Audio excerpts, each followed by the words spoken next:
Barb? Yes, yes. Yeah, hi, it's Don. Did you mention a deferral request for number 11 as well? No, they're requesting the file be closed. Oh, yeah, initially they said defer and then they said close. Yeah, and then they Yeah, withdrew it yeah, and they went back to, yeah. Okay, yep. Mr. We'll Chair, deal with members, that. we're live with the YouTube, so if you'd like to start, we can go ahead. Okay, thank you, Adam. Good morning. Due to COVID-19, Committee of Adjustment public hearings are being conducted virtually by electronic means through WebEx Webinar, an online digital platform, and streamed on the Toronto City Planning YouTube channel. Participants who have registered in advance will be able to make their presentations to the committee using WebEx Webinar, which is moderated by city staff. The hearing may watch on YouTube. Participants who have registered in advance will be connecting with their computer, tablet, smartphone, or telephone and have the option of participating via video or audio only. All participants will automatically be muted on entry, and when your item is called, each participant will be unmuted by the moderator, one person at a time. We also ask that you mute your devices until you are called on to speak. Those participating by video appearance will be temporarily upgraded to panelists when your item is being held. During this time, your camera will be enabled and you will only be visible during your 5-minute allotted speaking time, and at all other times, your video will be disabled and you will be reinstated as an attendee. Committee of Adjustment staff will share presentations submitted in accordance with the written submission deadline. Members of the public and applicants are not allowed to use share screen or any other panelist controls during a video appearance. The host will remove you from the panelist role if you fail to respect this instruction. Land acknowledgement. We acknowledge that the land we are meeting on is the traditional territory of many nations, including the Mississaugas of the Credit, the Anishinaabe, the Chippewa, the Haudenosaunee, and the Wendat peoples, and is now home to many diverse First Nations, Inuit, and Métis peoples. We also acknowledge that Toronto is covered by Treaty 13 with the Mississaugas of the Credit.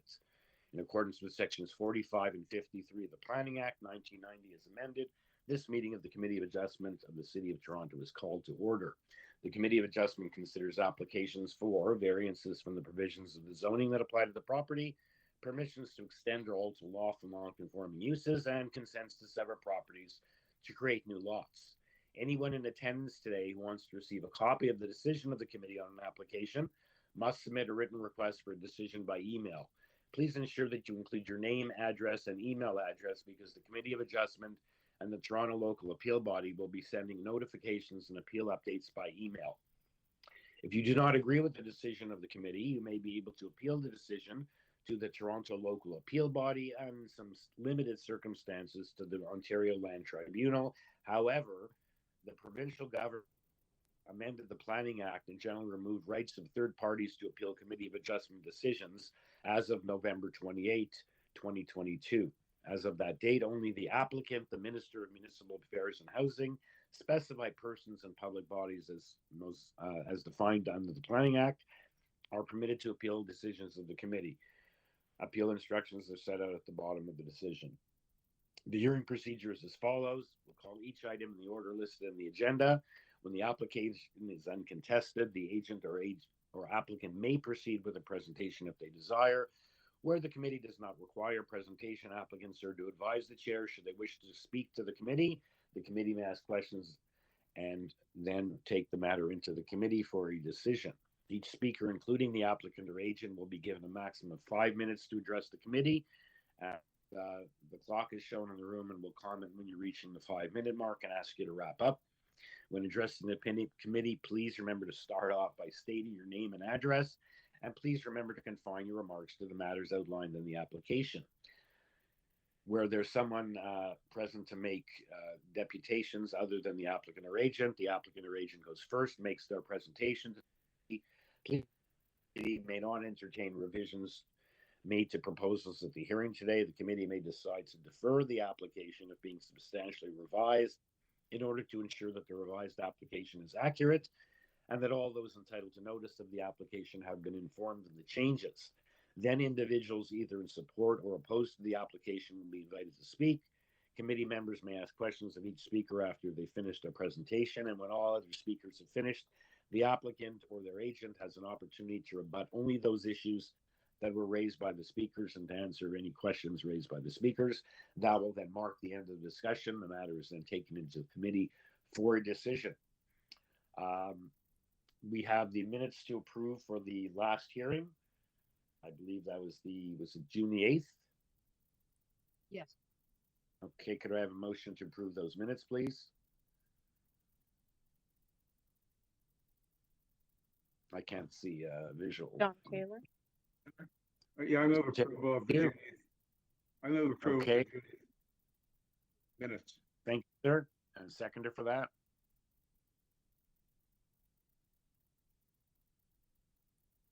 Dan Kumar. Sophia Reddick, seconding that motion. Thank you.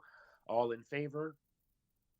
Okay, unanimous approval. Are there any declarations of interest of panel or staff to declare for the items in this morning's time slot? Yes, I have a conflict of interest on number 46 William Street, I believe. I own a property within that proximity, so.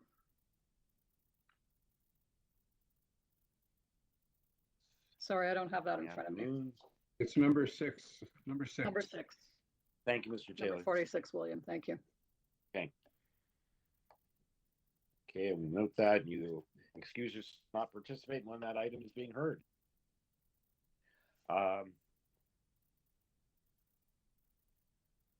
We don't have a memo from community planning with deferral request, but we do have an item number 11 where the applicants first advised they wanted to defer and then decided they wanted to close the file. The speaker for that is He's not present today. No, because they're closing the file. I see. Okay. So we've all read the materials. Can I have a motion to close that file? I'll move to close. Thank you, Mr. Kamara. Seconder for that motion. Laura Alderson. Laura Alderson, thank you. Appreciate that because I'm not getting everyone on the same screen. Okay, all in favor?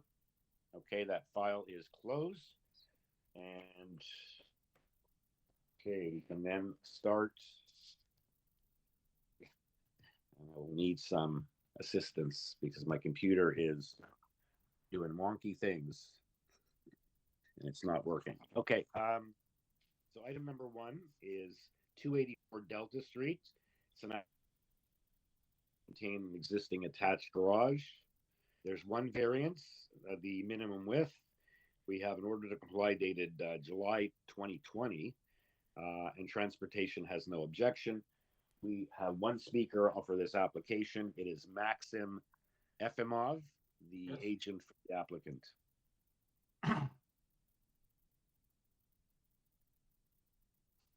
Hello, my name is Maxim Efimov.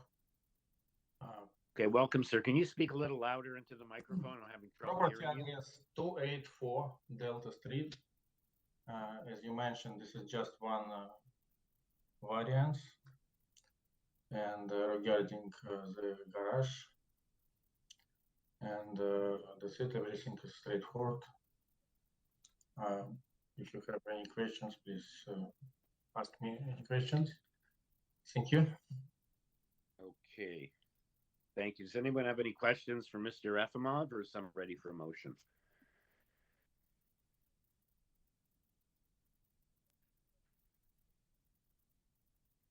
I'll move a motion. The application is very minor. Certainly meets the 4 tests. I'd like to move approval with no conditions. Thank you, Mr. Kamara. Seconder for that commission. I'm happy to second that motion. Yeah. Okay. I'm not getting everyone on the screen. Sorry, Okay, Laura Alderson. Okay, thank you. All in favor? I know your voice. Just trying to get it. Unanimous? Okay, thank you. Thank you, Mr. Efimov. Your application has been approved. Okay, item number 2 is 80 George Anderson Drive. If someone can, I didn't write down in my notes, it's to construct a whole bunch of things with 11 variances. We have supporting material with a photo. Planning has a report for information. Transportation is okay. 2, and in the additional materials, we have 1 letter of support.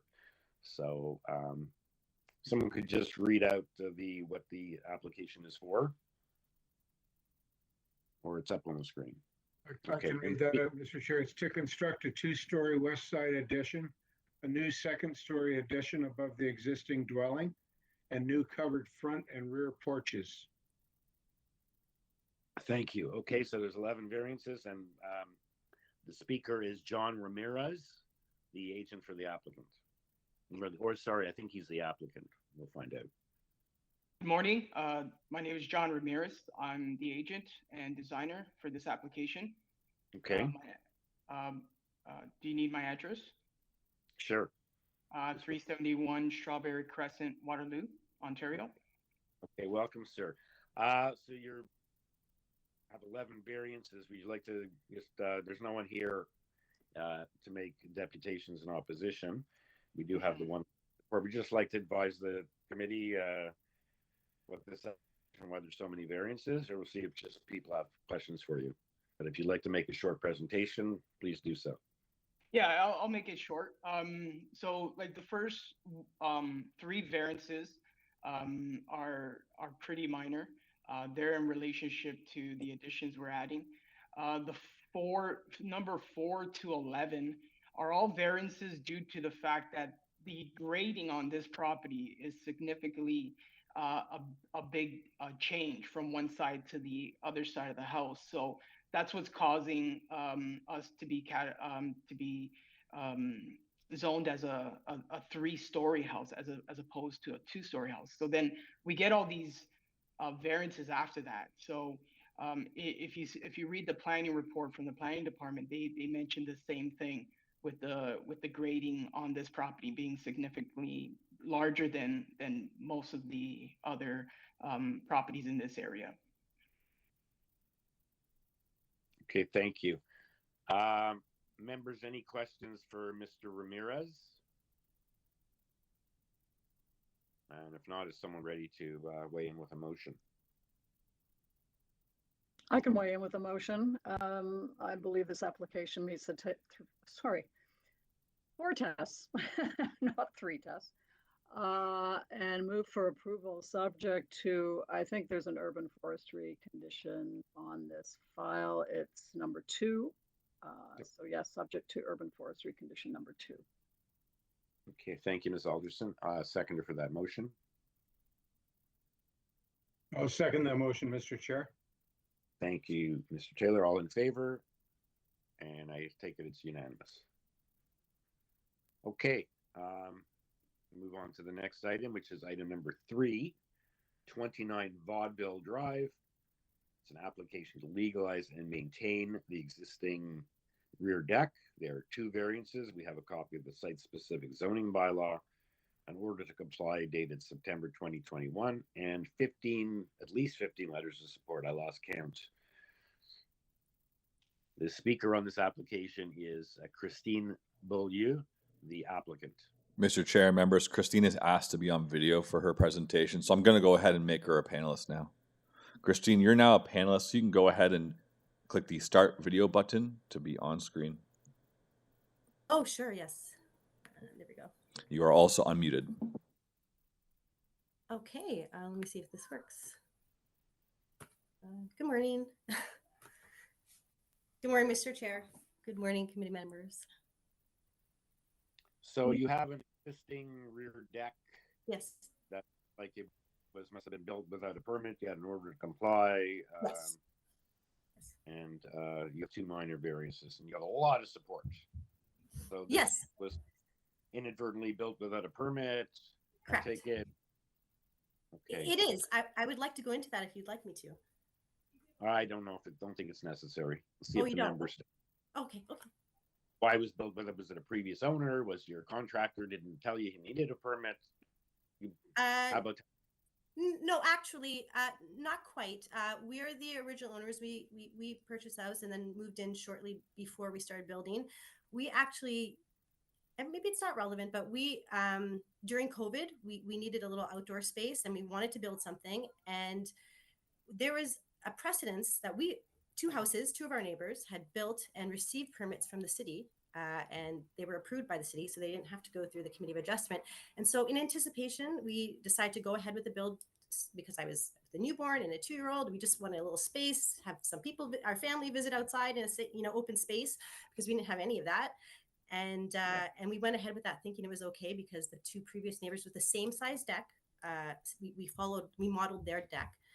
And then we found out that there was a special bylaw made for our community. Our Mattamy built some homes in our community, and they had a special, and so we found out after the fact that.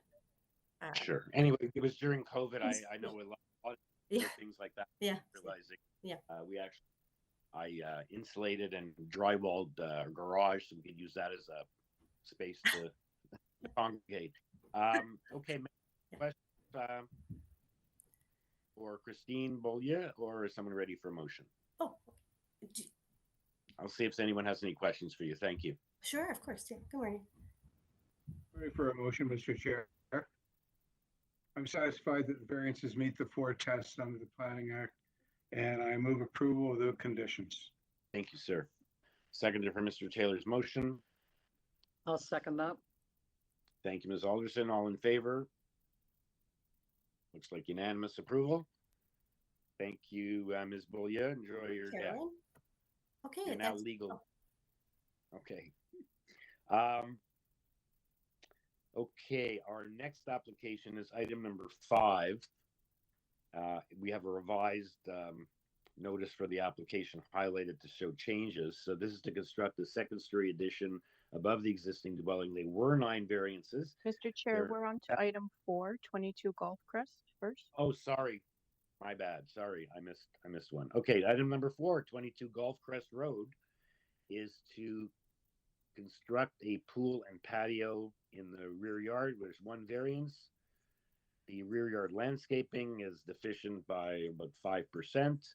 We have a previous decision from this property at February 22 when it was built, and we have a cover letter, and Urban Forestry is looking for condition number 2.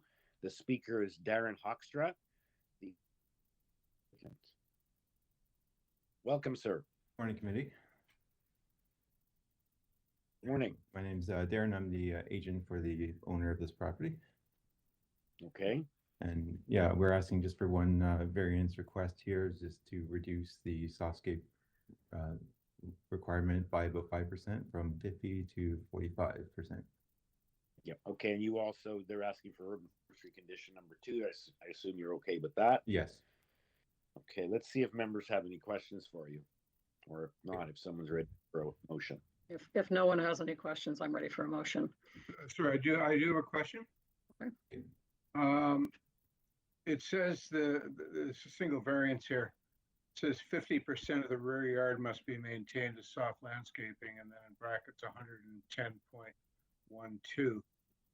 And then it says a total of 45.11% will be maintained as soft landscaping, 237.27.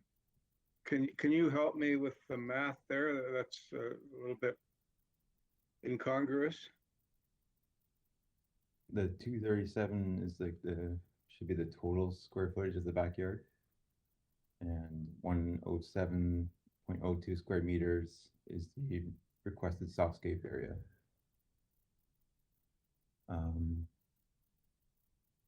But if the bylaw requires 110.12 and you're providing 237.27, why do you need a variance? I think that's inputted wrong. That the 237 is the total area of the backyard. Okay, so at the top they cite the amount of landscaping that's required, and at the bottom they cite the total size of the rear yard. Is that right?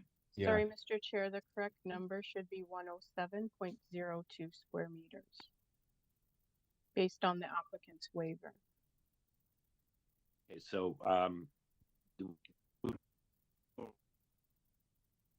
or is the variance report? The 45.11 is correct, and it's clear that square meters is in error. So if the committee's willing to amend it on the floor, that should be fine. There is a zoning review waiver form I filled out and submitted that says the correct information. Okay, so the issue is on the notice of the public, so it seems like the public would be very clear as to what's being requested here. notwithstanding some issues with the actual measurement.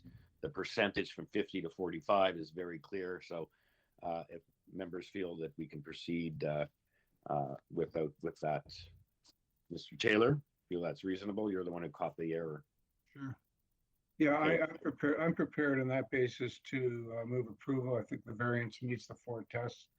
So my approval would be for what is requested as amended to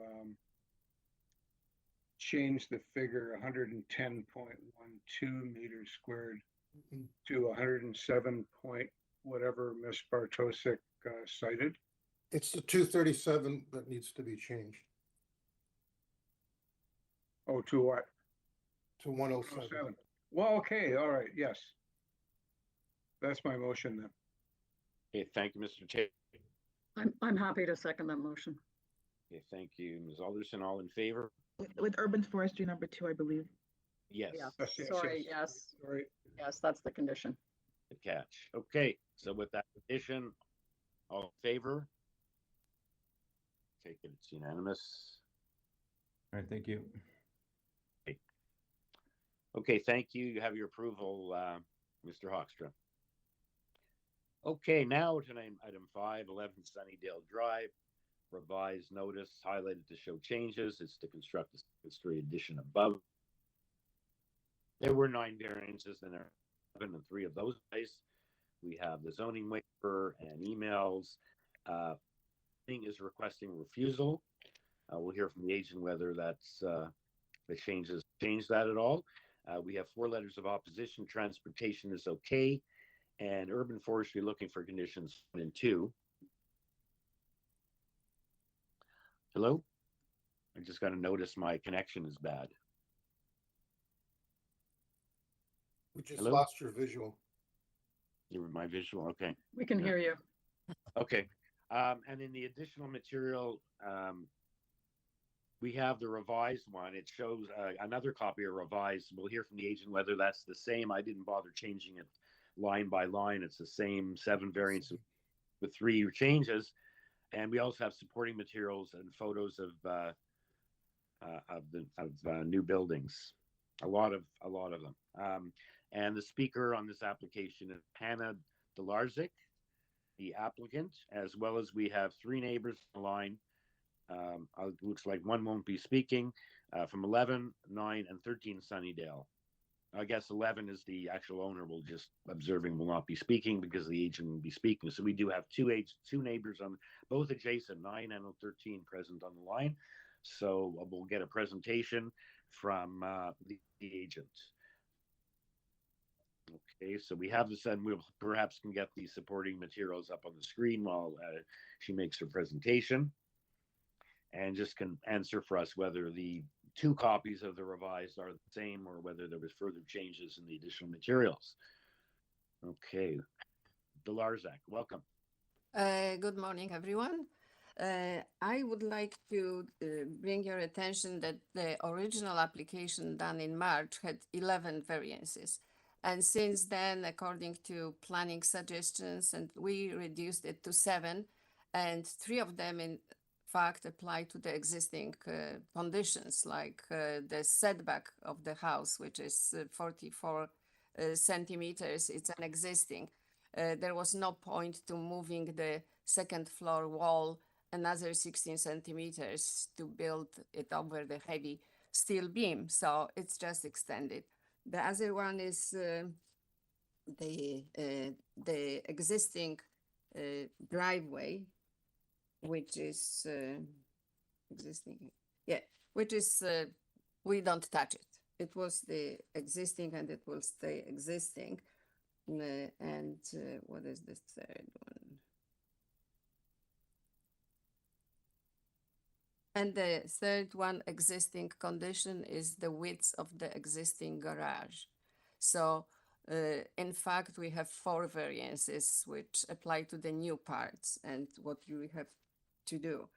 The owner asks for the bigger house because they need to bring the elderly parents which live in the apartment, and the owner lives in the apartment as well.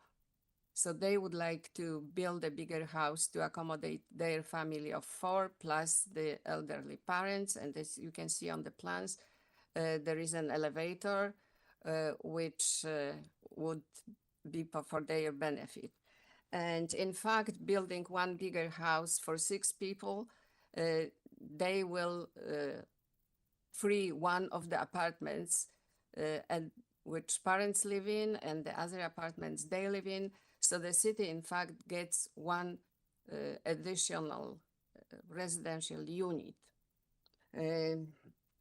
So the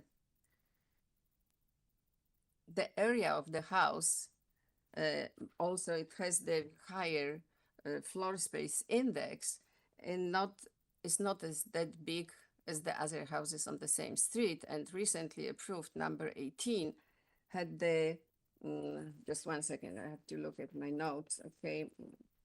Coverage 44.75%, which was approved, and the house built on that number is 320 square meters, while we are asking for 285 only.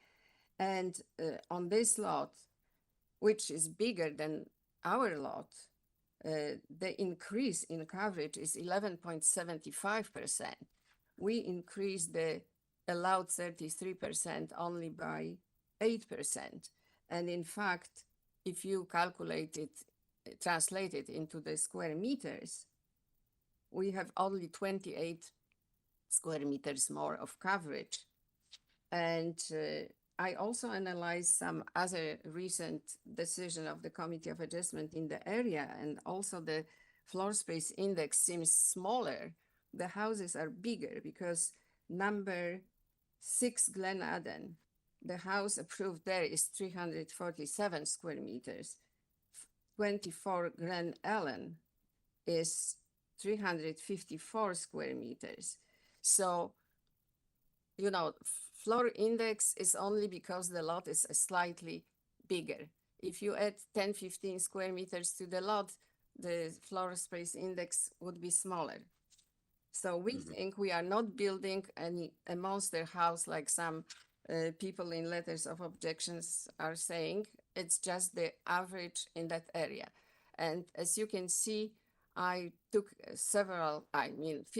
over 50 pictures of the houses only on the streets which are in very close area, like Raid Manor, Sunnydale, and Winston Grove. And there is 50 newly built 2-story houses. Some of them are even 3 stories. So this house doesn't present any monster house or any excessive gross floor area. And I think, you know, that the owner really needs this house to accommodate the parents, which one of them is already handicapped and needs to use the walker or wheelchair. And even, you know, the bathrooms and so on have to be adjusted so someone elderly can move freely inside the house. And we removed all the other variances like setbacks for the rear deck. There is nothing with the backyard. I mean, the area of the backyard is according to the zoning bylaw requirements. So some of the points in the letters of objections have no basis, okay, for this objection. So I think that's. What about the planning department? Can you address their concerns? I'm sorry? I asked you to, first of all, to address whether the second copy of a revised plan in our additional materials is the same as the revised one in our package. Did you make further changes, or are we at?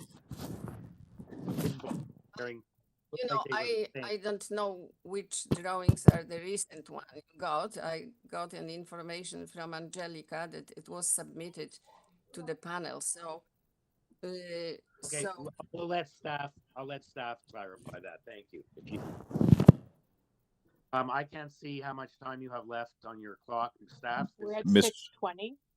Okay, so you've gone over your time, so thank you. We'll hear from the neighbors, and you'll have a chance to respond. But before we do that, I'd like staff to clarify: do we have a second set of variances or revisions in the additional materials, or is it the same 7 variances, 3 of which have been revised, and it hasn't been revised further? No difference. Because we do have planning's request or to refuse is based on the that plan. So can we just get clarification, then we'll hear from the both adjacent neighbors? We only have one set of revised plans. Okay. The only difference on the additional materials is that for variance number 5, the proposal wasn't crossed out. So for clarity, we just did a revision page. Thank you for that, explaining why we have a second one, but it's the same more or less. Okay, and we have the my computer came back and now it's up. It's not working again. We also have the planning report, and we have 4 letters of objection. Transportation is okay. So does anyone have any questions for the agent before we hear from the neighbors? I have a couple of questions, Mr. Chair, if I may. Yes. First off, I had heard a reference to a front yard setback, but I don't see a variance for a front yard setback. Can the applicant explain that? Am I missing that? This application were sent to zoning applicable law certificate, and there is no variance on the front yard. So, because I thought you were mentioning something about you're not going to move the second story because you're going to put it the No, same it was as regarding the side yard. Side yard, okay, because I thought you had, 44, yes. I understand, I totally understand that. I thought you had mentioned front yard at that No, point. no, so that's fine. sorry, it's a side yard. Okay, that's fine. And then you've sent us numerous pictures of houses, but there's no, do you have any data to go with those photos that either indicate the GFA or the size of the house? No, it was no time, so for that, because the pictures were taken just recently when the. Okay, but you're asking us to accept your statement that those houses are of similar size and density, but you really aren't providing evidence to that effect. No, I didn't say that. I say that both in the planning report and in the letters of objections, people say that this house is not in the character of the neighborhood. Okay, so those photos are really to show character as opposed to show density. That's right. The character is changing. Has changed. Okay, and in fact, it's difficult to say that the small bungalow where one person. That's fine. I accept what you're saying. I just wanted to clarify the purpose of submitting those photos. So you're submitting those photos to address the issue of character, not to address the issue of density. Correct. Thank you. Okay. Thank you. Any other questions? Or if not, we'll hear from the neighbors. First, which is Ella Rezuska, 11. Sorry. Of number 11. Well, that's the owner. She's not speaking. Sorry. Julie Ann Doherty, the neighbor at 9. Then we'll hear from the neighbor at 13. We're not going to hear from the owner of the property. She obviously has an agent speaking on her behalf. Okay, so next speaker is Julia Ann Doherty from number 9. Mr. Chair and members, Julia Ann earlier on said she wanted to be on video, but during microphone check, we confirmed that she did not want to be on video. So Julia Ann, you are now unmuted. You can go ahead and speak. Great, thank you. Thanks for the opportunity to speak. I just wanted to clarify that I'm absolutely for kind of proper renovations and making sure that the city continues to grow.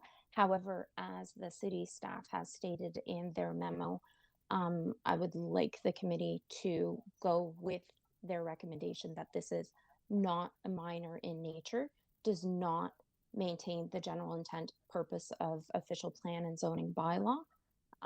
It is, although they provided lots of pictures of other renovations, it is a very, very large house for the lot in percentages, as was clearly stated in here. It would set a precedent of one of city planner staff compared to the proposed space index of 0.82 and lot coverage of 41.2.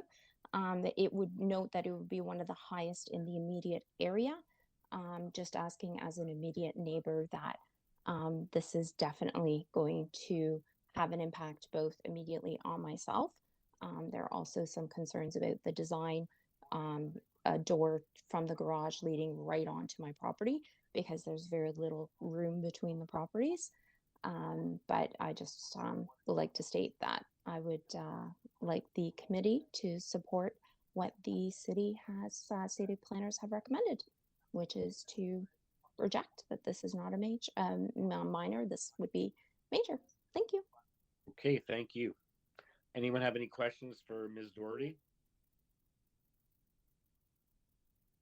Okay, if none, let's hear from the next neighbor, Wendy Robertson at number 13, the other side. Hello.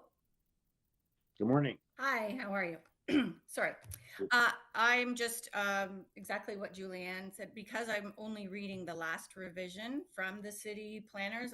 I'm just seeing what everybody else is seeing, and the fact that they also disagree and say that it's a major, not a minor variance. I'm just afraid of, you know, the precedent it'll send. We are on small lots, and losing backyard space, green space, tree space. You know, we pride ourselves with lots of mature trees around here. So I just concerned about a raised platform and a smaller backyard right beside us. The look of the house and the driveway and all that, that doesn't, you know, I'm all for building. It's just more the floor space and the same concerns the city planners have. Okay, thank you. Any questions for Ms. Robertson? And if not, we'll go back to Hannah Delarzak for her rebuttal. Okay, no questions.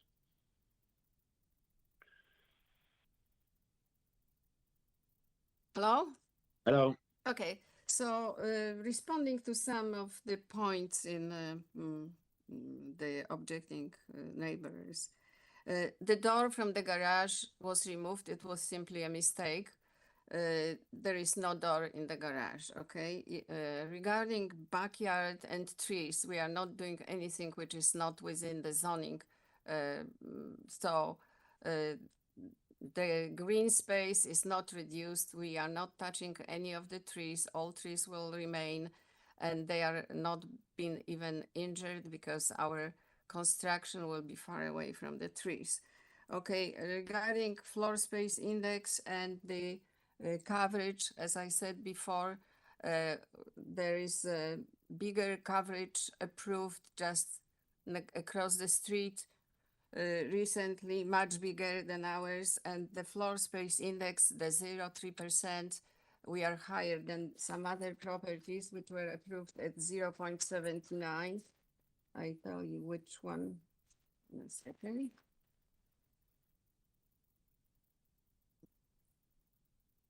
21 Kirkbraden, for example, 0.79. We are only 10 square meters higher than this one with our index 0.80, 81, yeah, right now, 82, 0.82. It's 3% more, which translates to 10 square meters in our case. So this is really the half of this area is taken by the elevator inside the house. And you know, we don't think it's just a monster house. It's just the very average house for that area. Okay. Okay, that's the end of your rebuttal. If so, I will see if members have any questions for you. And if not, we'll take it into committee for the members to make a decision. I have a question, Mr. Chair. Other questions, Mr. Kumaric? Thank you. Madam, can you cite any examples in the immediate area of 0.82 coverage? No. But So- I wanted to add something else, that some of these people objecting, they are living alone in the bungalow on the same size of the lot. I read your rebuttal letter and I understand Yes. that Oh. rationale. But the fact is that your lot is what it is. And, you know, at some point you have to accept that there is a limit to that lot. And that's why, you know, precedents are important. And I'm just trying to see if you can give me any example of anywhere in that area that has the same coverage. And you're saying you don't have that. You can't show Actually, that was really my question too as well, because I'm looking at number 15 and number 12 on the street, which is directly opposite the this particular property, and they're both either new renovations or new builds completely. And I'm just wondering how they compare with this particular property. So you've asked that question, and I don't think they do. I think they're within the zoning envelope. So, you know, that was my concern, that you were using examples from other streets. Yes, but I also would like to say that this house will be a residence for 6 people. And if you consider that, in fact, city needs to intensify the density of the residential area, you know, versus some people living on the streets in the bungalows, just single people. So I think it's a positive change. Okay. No, I appreciate what you're saying. I just wanted to know if there were any examples on this particular street of similar FSIs, and I don't think there are. So this would be setting a precedent. Having said that, every application is heard on its merits. As city planning is advised, I figure this is too much for this lot. The question is, I can't go back and look at my plans because my computer is still not. I thought I had it back, but it's freezing. This is referred to as just as a top-up, a second-story addition, usually top-ups without addition. Is there anything being added at the back or the front or the side, or this is a straight top-up? No. It's a rear addition. Rear addition. So why does it not say that in the purpose of the application? I don't know. The initial applicant was somebody else, and the zoning described it that way, and we lived it that way. Okay, because typically when it's a pure top-up on a bungalow, I don't think I've ever seen, you know, it's a straight top-up. But this is what it appears. It's not. It's not, Mike. And in fact, what happens is with that rear addition, that's what's projecting the rear facade beyond the neighbors. So I'm just wondering, staff, should we be adjusting the purpose of the application or no, because this is what went out and that's what went out, and whatever it is, just an aside. We can amend it to include a rear 2-story addition. Okay, thank you. So, okay, so it is obviously in addition to the rear that's triggering the objections from the neighbors and from community planning. So, okay, any further questions, or is someone ready to weigh in with a motion? Just a brief comment. I mean, it's not a totally unreasonable ask in terms of square footage. We're looking at a house that would be about 3,000 square feet. But I think the issue is the size of the lot. And, you know, can the size of the lot carry that density of a home? And I think, and that speaks to the character. It's not so much the way it looks, it's the impact of the density. Right. And a 33% coverage, this is taking up 41.2% of the lot because it's a small lot. Okay, so anyone, any further comments or questions, or is someone ready to weigh in with a motion?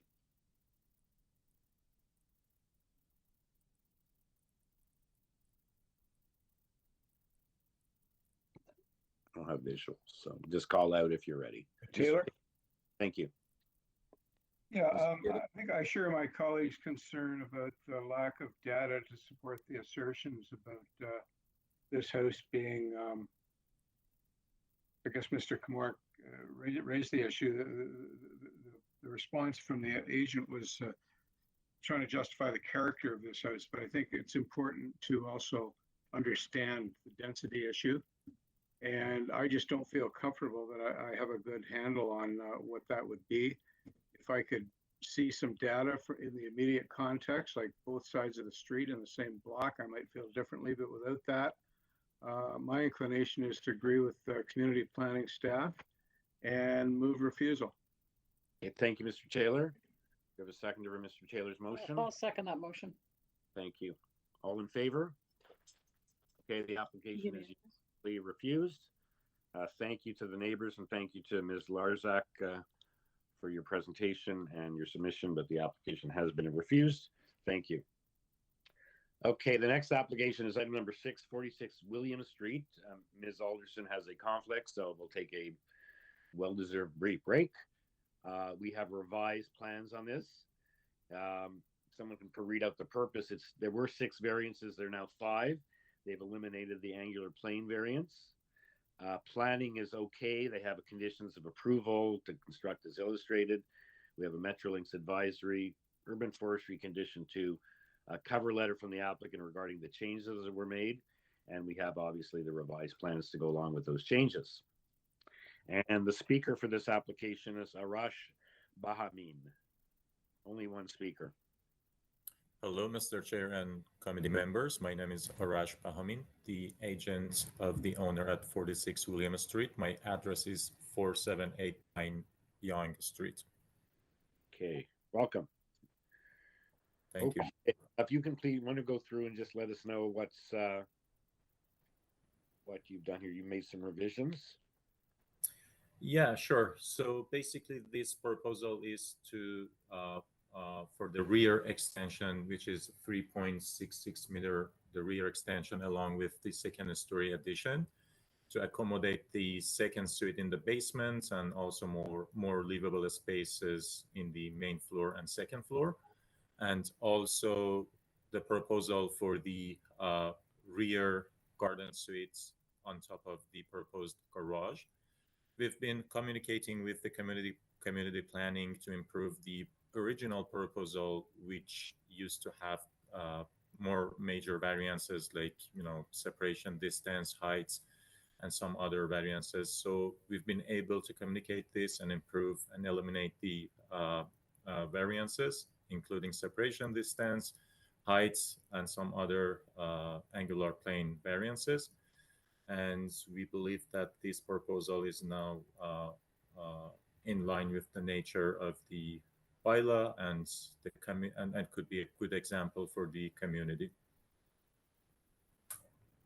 Okay, and you're okay with the proposed community planning condition of tying you to the site plan and elevation drawings as it relates to the west side yard setback of the primary dwelling? Yes, sir. Okay, and as well as the urban forestry condition? Yes. Okay. Let's see if any of the members have any questions for you. And if not, if they're ready to weigh in with a motion.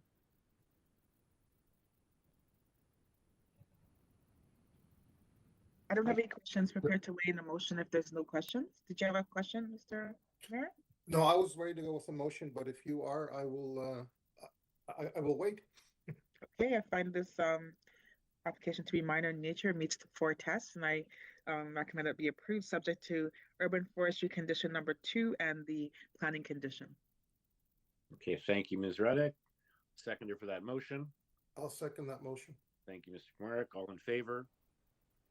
Okay, I assume it's unanimous, and you have your application. Application has been approved, Mr. Bahamin.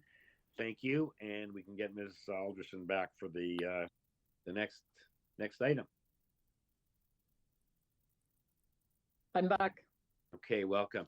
Welcome back. Oh, it wasn't very long, but I guess we'll have a break soon. Item number 7 is the next application, 17 COURTSFIELD Crescent. And we have a revised notice. There were 7 variances. There are now 3, and one of those has been revised. We have the applicant's revision correspondence. We have a presentation. Planning is looking for refusal, urban forestry conditions 2 and 3. And in the revised materials, we had transportation conditions in our package. we now have a revised transportation memo in our additional materials. Okay, and the speaker is Ida Evangelista. Mr. Chair and members, before we go to the speaker, I'd like to bring to your attention, we did have a last minute area resident that wanted to register. We have them down on my list of attendees, but we don't have them on the meeting yet. So we are trying to get a hold of them. With that being said, we can still go ahead. I mean, they registered late, so it's up to you, Mr. Chair, to make the decision. At that party, is it next door neighbor or? It's area resident, yes. And in particular, it's the next door neighbor. It is the next door neighbor? That is correct. Thank you. Okay. Okay, let's hear from Mrs. Evangelista. In the meantime, we'll see if we can get that party back, the late request party back on the line. Thanks, Mr. Chair. All right, Ida Evangelista is unmuted. Go ahead, Ida. Good morning, Mr. Chair, members of committee. Ida Evangelista on behalf of the owners of 17 COURTSFIELD. I would like to add, Mr. Chair, that in light of Transportation's first memorandum, we made an additional change, and that's why you received the subsequent memorandum. So in actual fact, we only have 2 variances because we did remove variance number 7 relating to the 2 parking space width. So we only have variance 1, coverage, variance 2, modified FSI. That being said, can you hear me clearly? Perfectly. Wonderful. Okay, that being said, this particular neighborhood has an eclectic range of lot sizes. As you can see from the building footprint that I provided to you in my materials, and the aerial view also shows it, the aerial. So what we have here, and I read through, you know, with the greatest of respect, I did read through the planning report. I don't agree on the comments.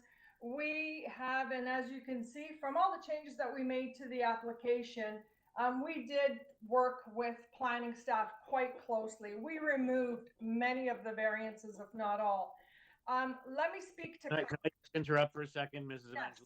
So I see the planning memo is based on dated June the 13th, based on the first iteration. You made significant changes to the variances, including the FSI from 0.89 down to 0.65. So the question is, are these changes have you had a discussion with community planning regarding you eliminated a bunch of variances and you were lowered substantially the main variances, including you brought the coverage down as well, but the huge increase, the reduction in the floor space index, right? So do you know what community planning is? Was that done to satisfy them? And do you know, are they satisfied or are they still opposed? Mr. Chair, their memo does address that they made the revision. They're still not satisfied. Oh, wow. I was just looking at I always look to see what the variances are at the top of the memo. Okay, so they did mention that.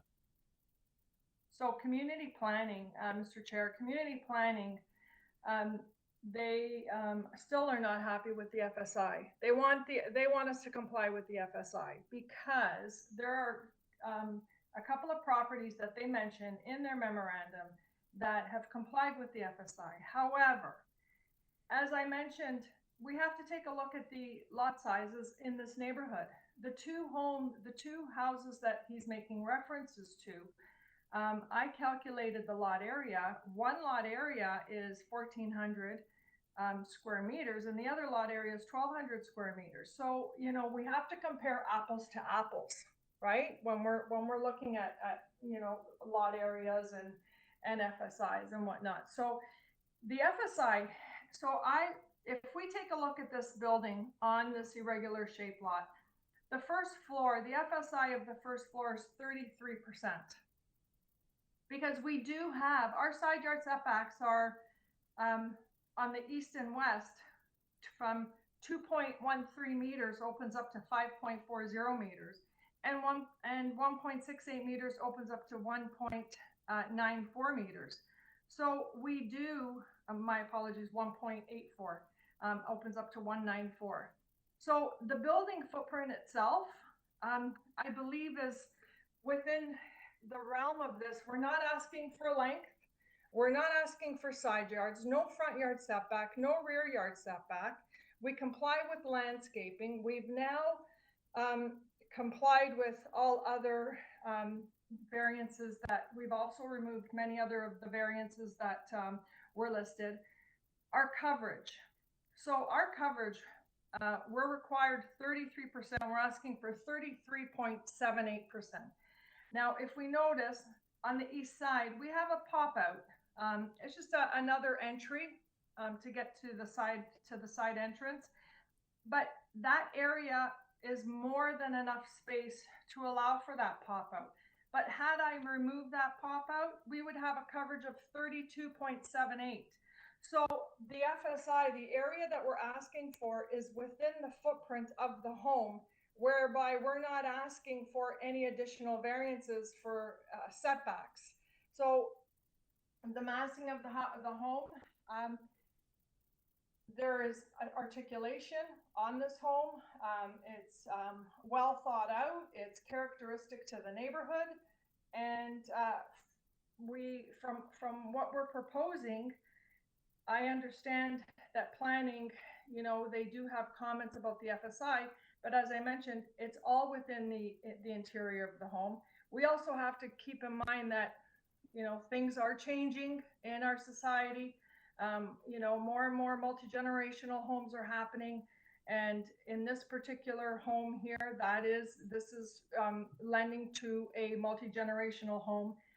The area inside the home will be indiscernible from the street because Mr. Chair, 6 minutes. The footprint. Yeah, I'll let her go another half. I'm open to any, and Yeah.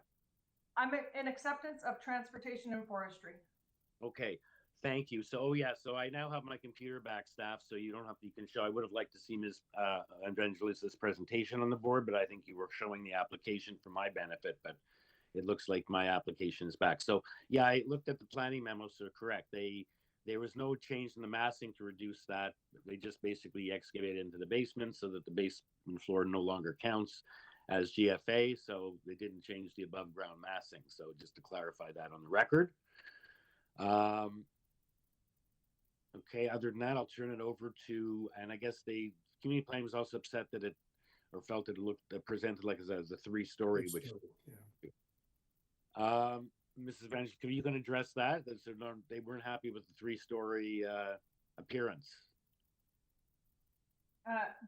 We've changed that.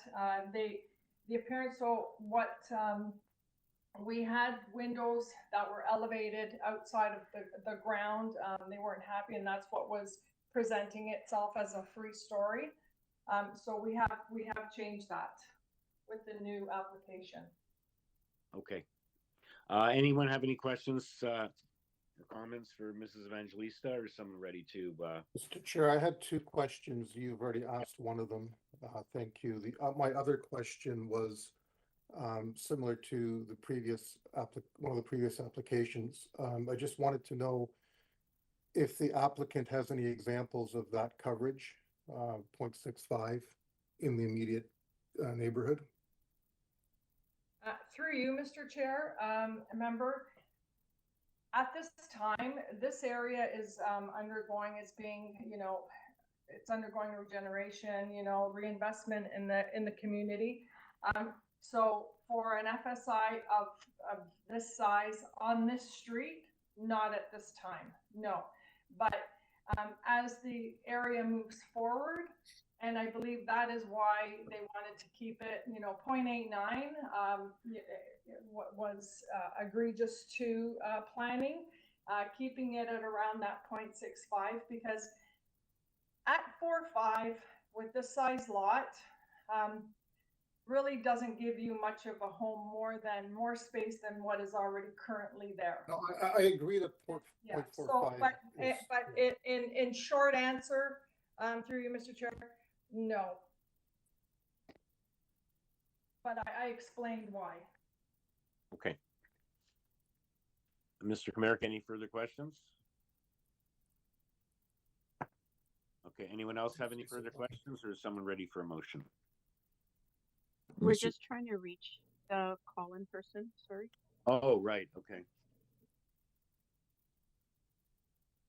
I do want to bring to your attention, Mr. Chair, members, we are still trying to get a hold of the area resident who signed up late. But we are having connectivity issues, though we are on the phone with them as we speak.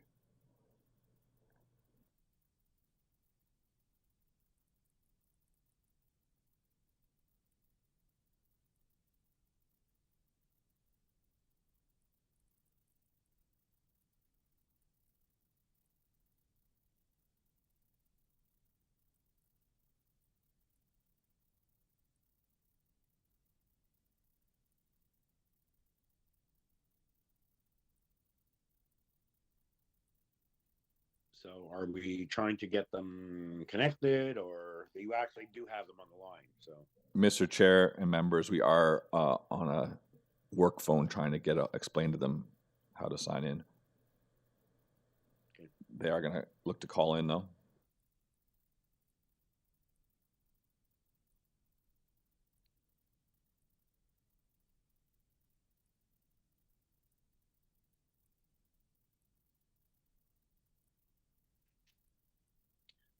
Perhaps you want to stand it down in the middle and just do one more application while you're doing that? Sounds great, Mr. Chair. Okay. Okay, so let's move over. We'll hold Mrs. Evangelista in abeyance while we try to reach the neighbor. Item number 8, 23 AGAR Crescent. It's to construct a second-story addition above the existing garage, a two-story addition to the rear of the existing garage, and a second-story rear yard deck. There are 4 variances. Planning has a report for information. They advise that the building length is a pre-existing condition. Transportation is okay. And I believe that's all we have. The speaker on this application, we only have the one, is Peter Treen, the applicant. Hello, yeah, my name is Peter Treen. I'm the designer and representative for the owners at 23 AGAR Crescent. And yeah, so the scope of the work is to construct a second-story covered deck at the rear off the bedroom at the rear, build a two-story addition in line with the existing, in behind the garage and in line with it, and then extend the second floor over a portion of the existing garage.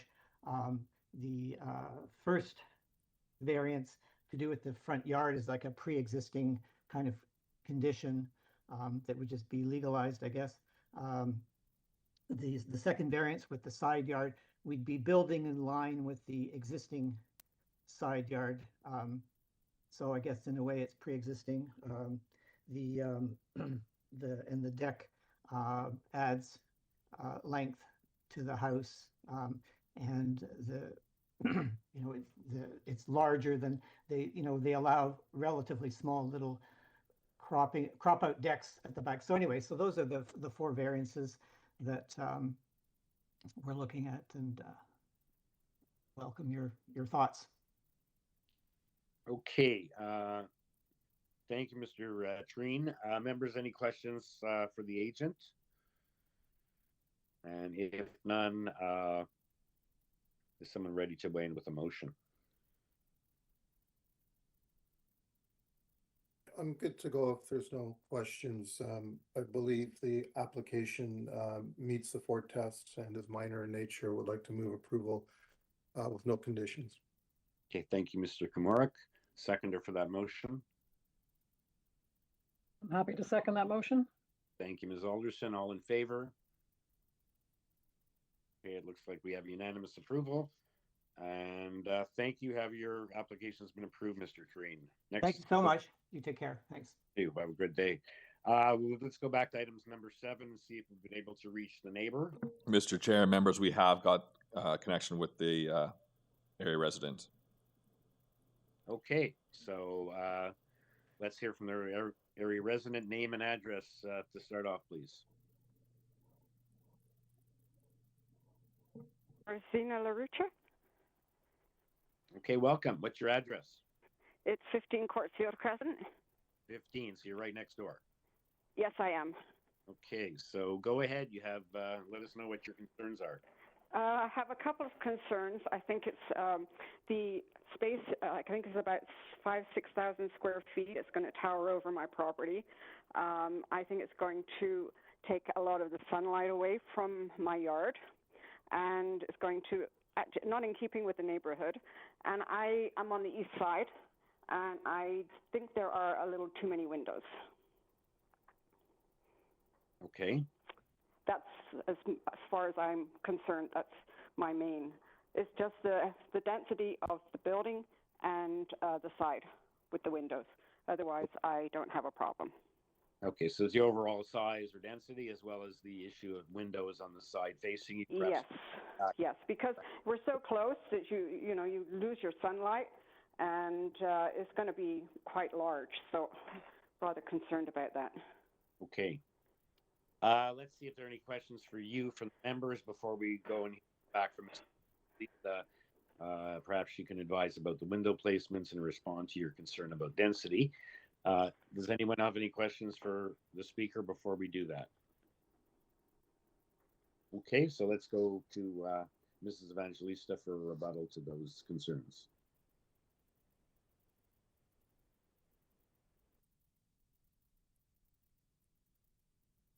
Go ahead, Ida. Hi. Okay. So I understand the owner of 15 Courtsfield. We don't. I just want to stress we do not have a height because we've made all changes. We no longer have a height variance. We no longer have a main wall height variance. Our coverage is minimal. As I said, it's due to pop-out entry on the east side. The house will still be far away from the current home. We have, like right now, the side yard setback for 17 Courtsfield is 1.30. We are increasing that to 1.94. So we're plotting the home exactly where it currently is. Insofar as windows, the windows should and do offset any windows that they may have. However, that would be one, if it is too many windows for that wall, that will be the building permit, because there is a percentage of fenestration that is allowed per wall. But that is most definitely something that we can meet on site with the designer and place where the windows are. As we all know that windows, there does have to be some in bedrooms under the Ontario Building Code. There is one in the stairwell. There's a bathroom, but we can actually meet with the owners of 15 and go over all of that with them. The FSI, it won't be, because we no longer have height. We never did have a length. We have increased our side yards much more than what they currently are. So we are asking for additional area, but it will be all within the home itself. So I can understand and appreciate that if we were asking for side yard setbacks, height, length, then yes, I can understand. But we have removed all those variances, and the area that we are asking for is all within, we've just strategically and all within the footprint of the home. Okay, thank you. Members, questions for Mrs. Evangelista? Or let's bring it into committee for a discussion and a decision.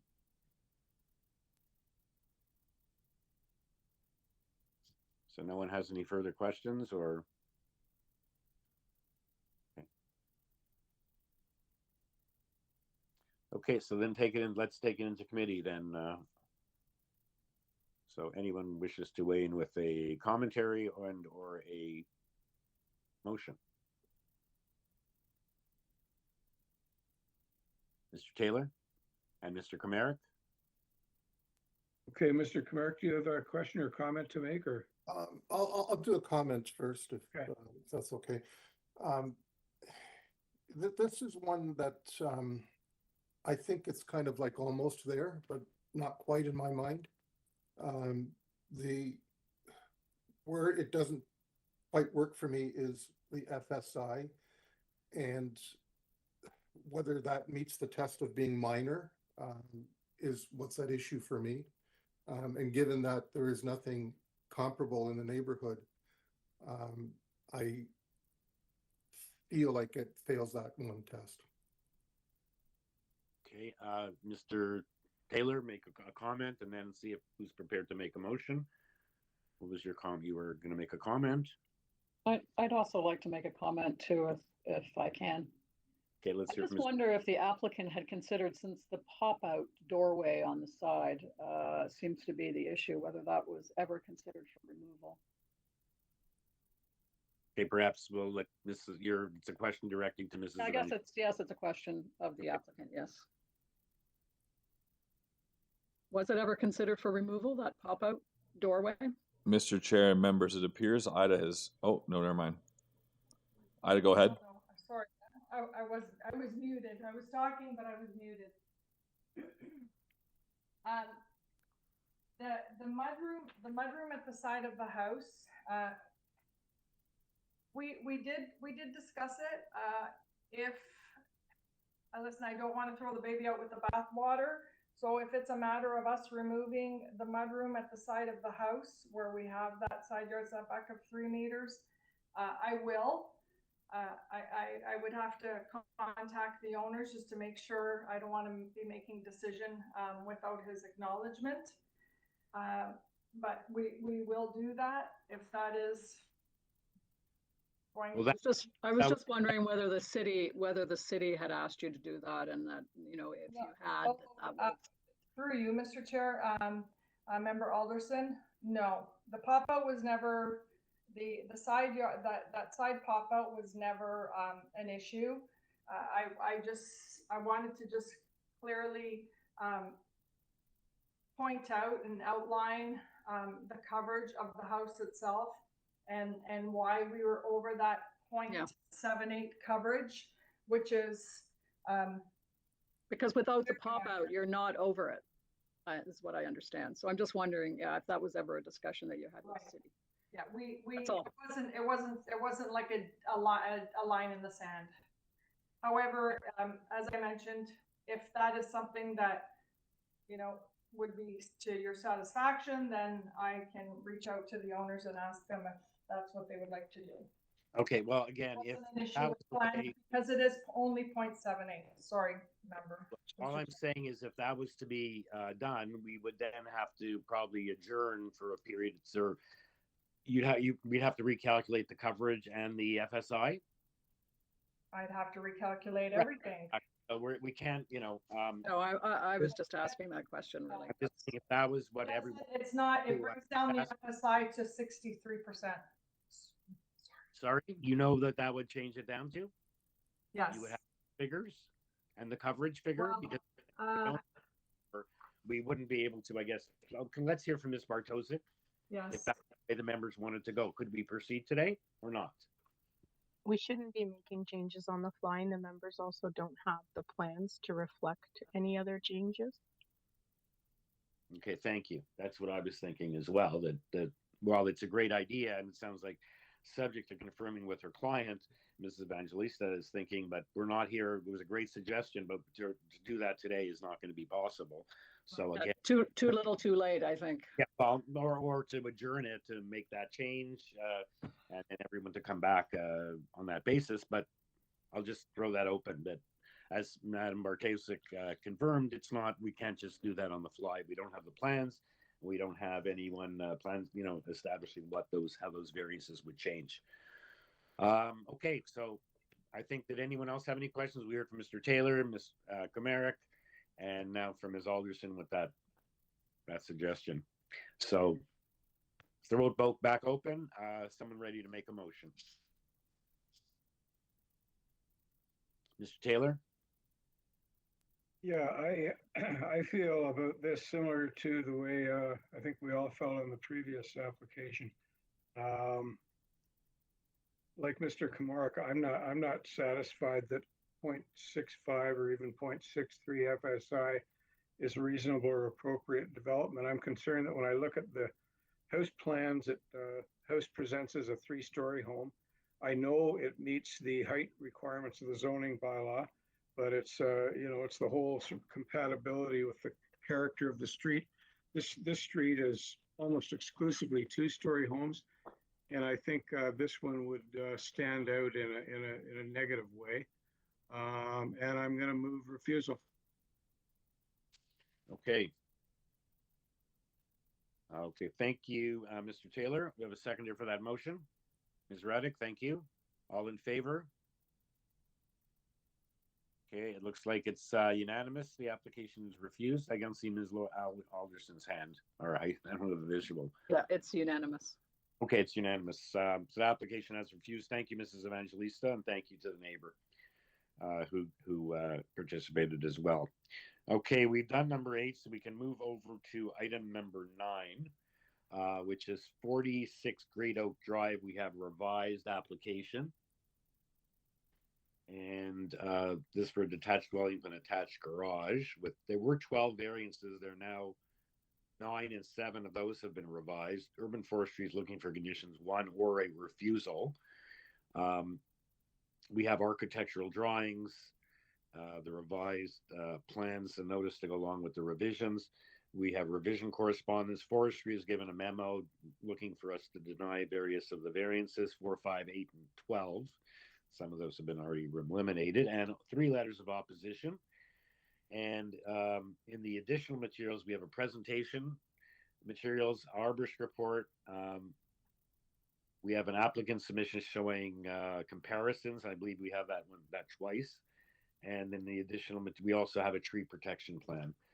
And the speaker, we have several speakers. The agent is Natalie Aiello, the agent for the applicant, as well as we have the neighbors at 39 Rockingham Drive and 51 Great Oak Drive registered to speak, subject to Adam's confirmation. We had 2 other speakers, or people on the list, but it looks like they just want a copy of the decision and won't be participating. So, Adam, do we have the 2 speakers on the line? Mr. Chair, both area residents are present on the call, and also there may be a bit of confusion to who speaks as the agent, but they are present. It may be Gary Dowman, it may be Natalie. We'll find out in a moment. Okay. Go ahead, Gary or Natalie. Hi, yes, it's Natalie. I'm going to be speaking on behalf of Gary Dowman, who is actually here with me. Okay. So before you are the revised plans of 46 Great Oak.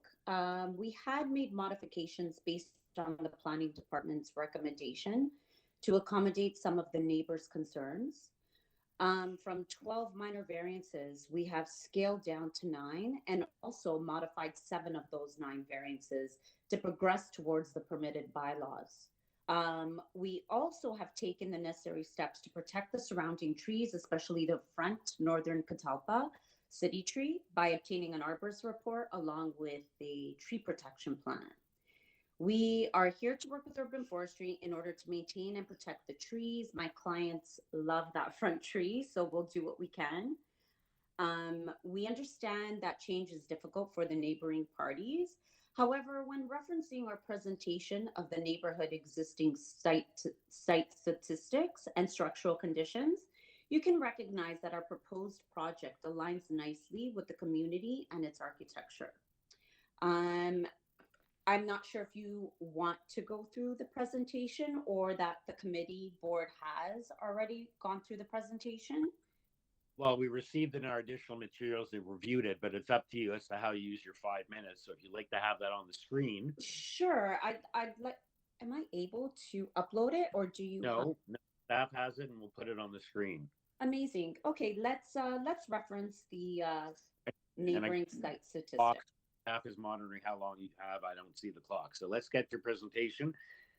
materials on the screen. You have, the remainder of your time to, and you'll have a chance to respond to what the neighbors have to say as well. Okay, perfect. So if we could put the presentation, that would be amazing. That's the neighboring site statistics and structural conditions. It's a PDF slideshow. Is staff listening to this? Is working on getting that on the board? Yes, Mr. Chair, we're looking for it now. Yeah. Yeah, it was in the additional materials. Yeah, we have the same thing twice, and our bookmark it's mentioned as a presentation and as well as applicant submission, but I believe it's the same thing. Perfect. Yeah. Okay, so basically the main slide is just showing the rendering of the proposed dwelling. As you can see, our roof is a mansard style roof, which has a portion of it which would be flat. Our second slide just showing an aerial view. Not that you can, we have another aerial view that is closely. Number 3 is the existing property of the facade. What slide? Number 4 again. So basically, number 4 is an approximate dimension of the neighboring structures. We scaled it using dimensions from our survey. So as you can see, the widths and the lengths vary in size and are common with our 51 feet in length width. Number 5, that's an important slide, just so the neighbors can see what we are proposing in the build. So number 5 showcases the proposed new build. Our proposed front facade is 1 foot 5 1/4 inch past the existing facade, and only 1 foot and 6 inches and 3/4 past 48 Great Oak facade line. We also sit behind 2 feet 6 inches of the furthest front wall of 48 Great Oak. Our first floor rear facade line sits back from 44 Great Oak, 5 feet 5 inches, and our covered walkout porch extends 2 feet 7 inches past 44 Great Oak. So that was maybe a concern. It is our second story that extends to the 2 foot 7 feet past 44 Great Oak, but our main level sits back actually 5 feet 5 inches from 44 Great Oak. Now moving on to slide 6 is another street aerial view demonstrating the similarities in scale of our proposed design. So as you can see, like, I think the only remaining bungalow is number 48. The rest of the common area definitely has a common relationship of the neighboring homes, and our proposed second-story single-family dwelling is uniform in design and resemblance and scale. And then following are just some photos showcasing the neighborhood stats. I think like our design definitely is common to what's in this neighborhood. I don't think we're asking anything overly. Yeah, if we just go through the slides, just see. Okay, staff, I don't have the clock. Are we over 5 minutes? Mr. Chair, we're at 5:05. Oh, 5:05. okay. See that on the screen, so I'm leaving that to you, staff members, to advise. Okay, so ma'am, you're just over 5 minutes. If you can please just wrap up now, and we'll hear from the we'll have a chance for. So for instance, also referencing the revised zoning examiner's notice dated Wednesday, June 7th, you can see that out of those 9 variances, 7 of them, we worked with planning department directly to accommodate and make some changes, and the majority of them are minor. Okay, thanks, ma'am. I'm going to have to cut you off now. No problem. We'll hear from the neighbors. The first neighbor is. Does anyone have any questions for the agent, Ms. Aiello, before we do that? So I have a question, Mr. Chair. Yep. Ma'am, could you tell us if there are any precedents in the immediate context, like on this side of Great Oak or across the street particularly, that would be similar to the 5,500 square foot home you're proposing here? I believe 50 sets precedence. We don't have hard numbers because we didn't apply for any routine disclosures.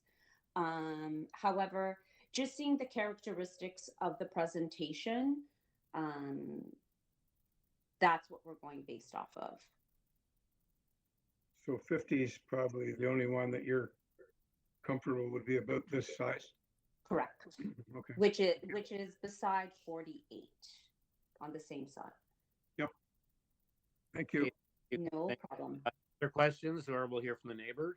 I have one question with regard to front yard setback, if I may.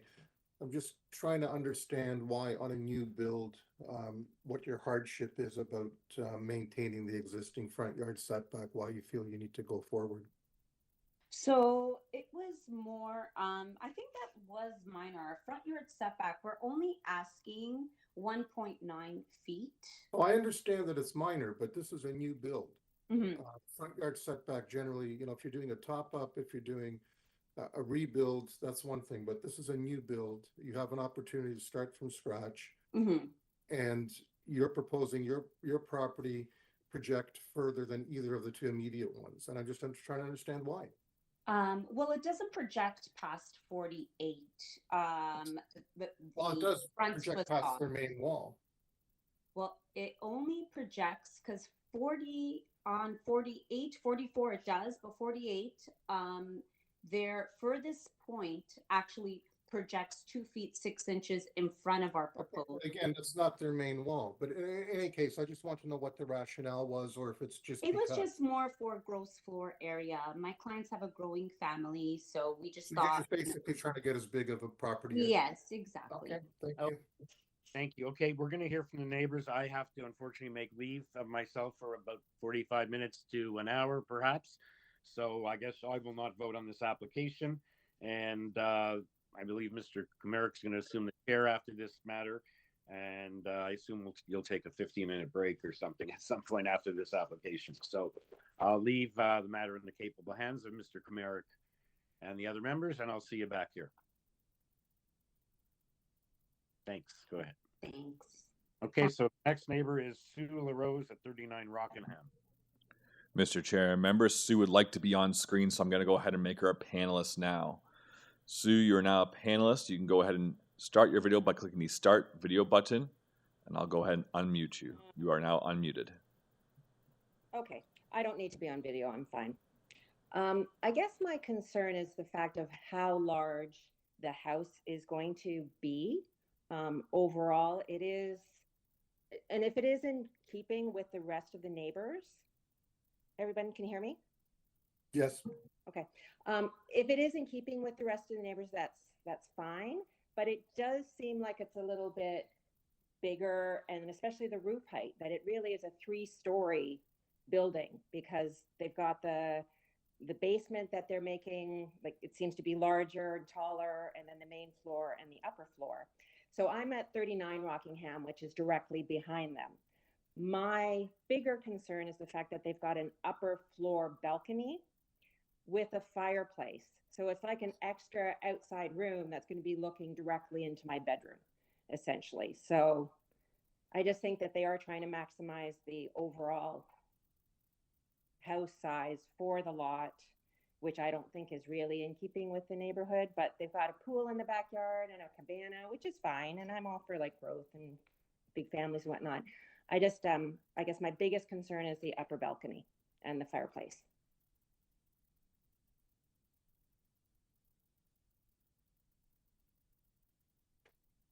Thank you. Any questions from the members?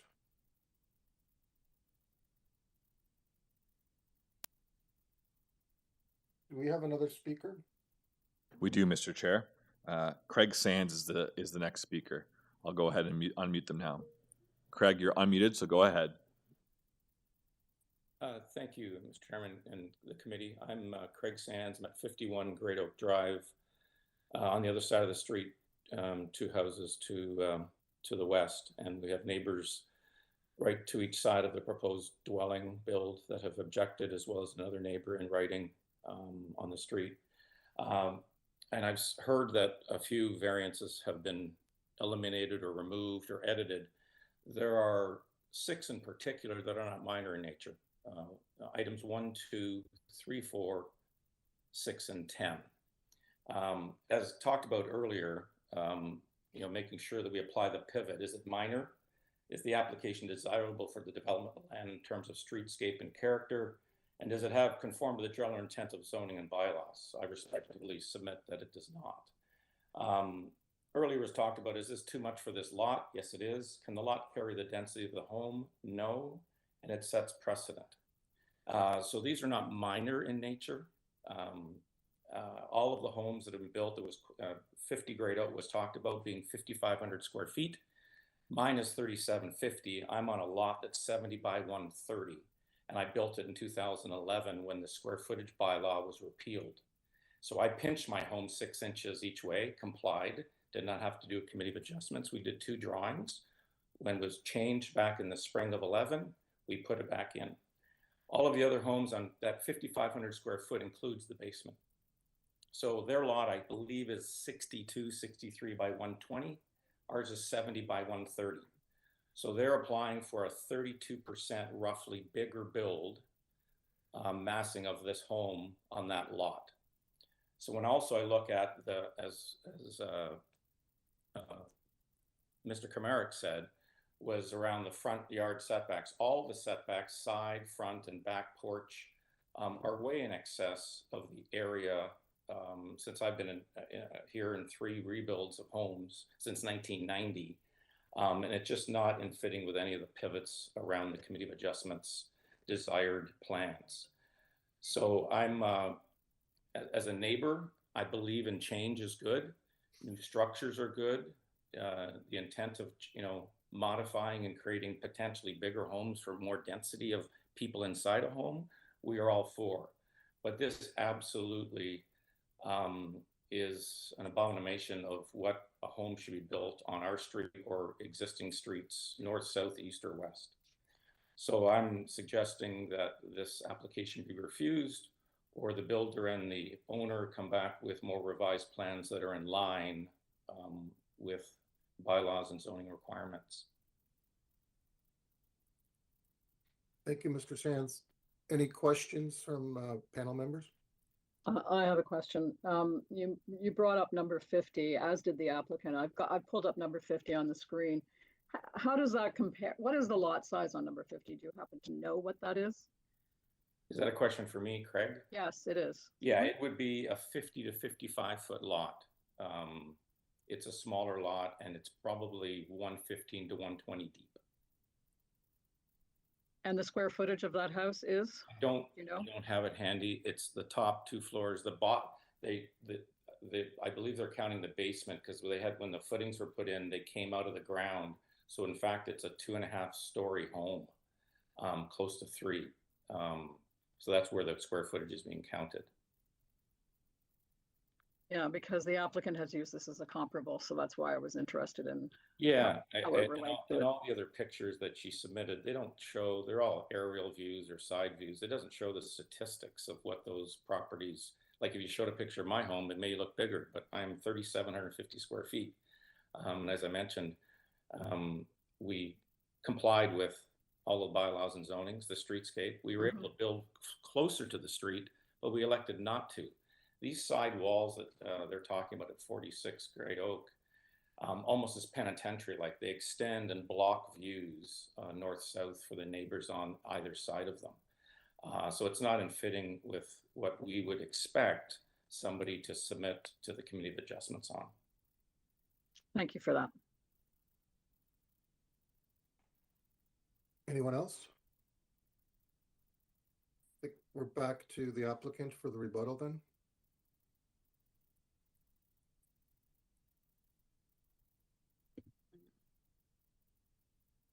Hi. Yes, I believe that the neighbors are still referencing the original examiner's notice. If they do reference the new notice, as stated, date June 7th, 2023, they will see that the majority of changes have been made. So for instance, the length of the house Where allowance is 17 meters, we're only off by 0.053, right? So that is a foot 90 of her allowance. The side setbacks, we are off by 8 inches. I know it's minor, and you know, one could say, why did you not just comply and do the 8 point? Because we are going to committee, so we are going to ask for, you know, what our clients want. So in all actuality, we're off just by 8.27 inches for the side yard setback, and in length, we're only off by a foot 0.9 feet. So it's not by much. I get where they're coming from, but I think they still are referencing the existing examiner's notice.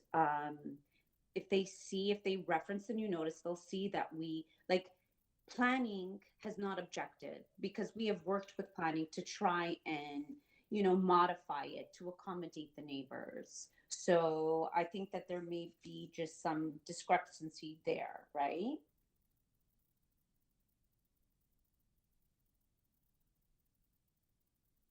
Thank you.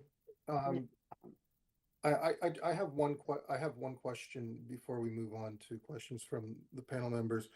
Forestry is requesting refusal, and I believe that has to do with the city tree, and that comes back to the fact that you're requesting a front yard setback variance. Can you address Forestry's concerns? I believe I think you've tried to do that with your arborist report. Actually, the arborist report was taken with the first set of drawings, so it hasn't been updated to the revised drawings.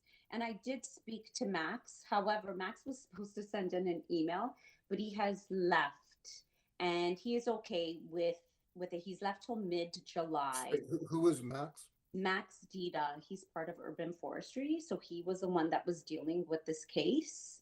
And we have email threads. So I think because he's on vacation till mid-July, he had forgotten to, I guess, make a note. But yes, we're here definitely to work with forestry. And our arborist, Tree Doctors, is going to update the forestry plan to coincide with the revised plans. So yes. Okay, thanks. Members, any questions?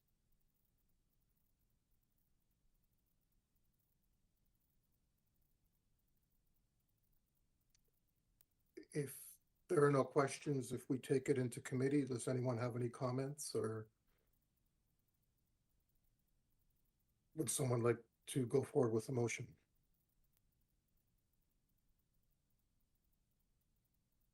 Just a reminder, Mr. Chair, you cannot vote to cause a tie.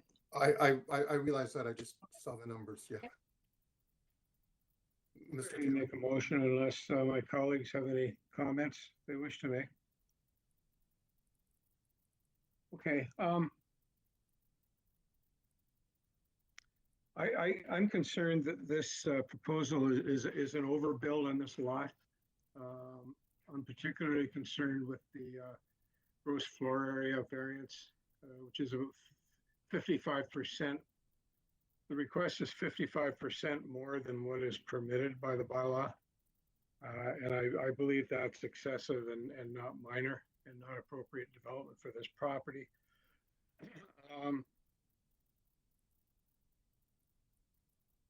So it doesn't meet the Planning Act tests, and I move refusal. I'll second that motion.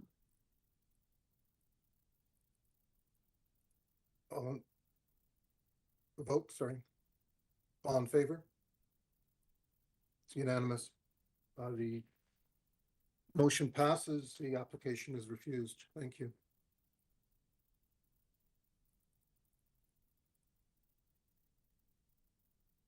So our next... Mr. Chair, can I ask that we take a break? Yes, absolutely. Thank you. 10 minutes or 15? What's Mr. Chair, maybe we come back for 11:30, bang on. 11:30? Okay. 11:30. Thank you.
Sorry, next Thursday, what day?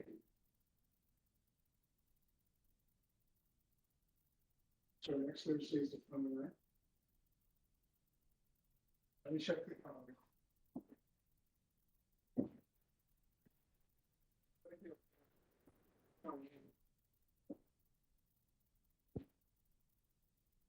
Scarborough on Wednesday.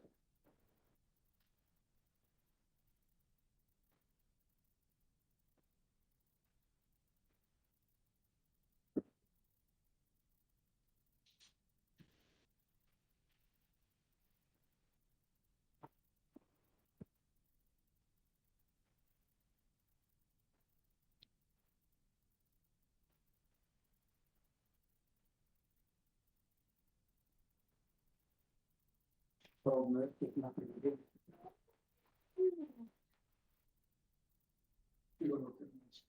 Check. No, it's too early. Too early for lunch. No, I know, I said, and we,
Welcome back, everybody.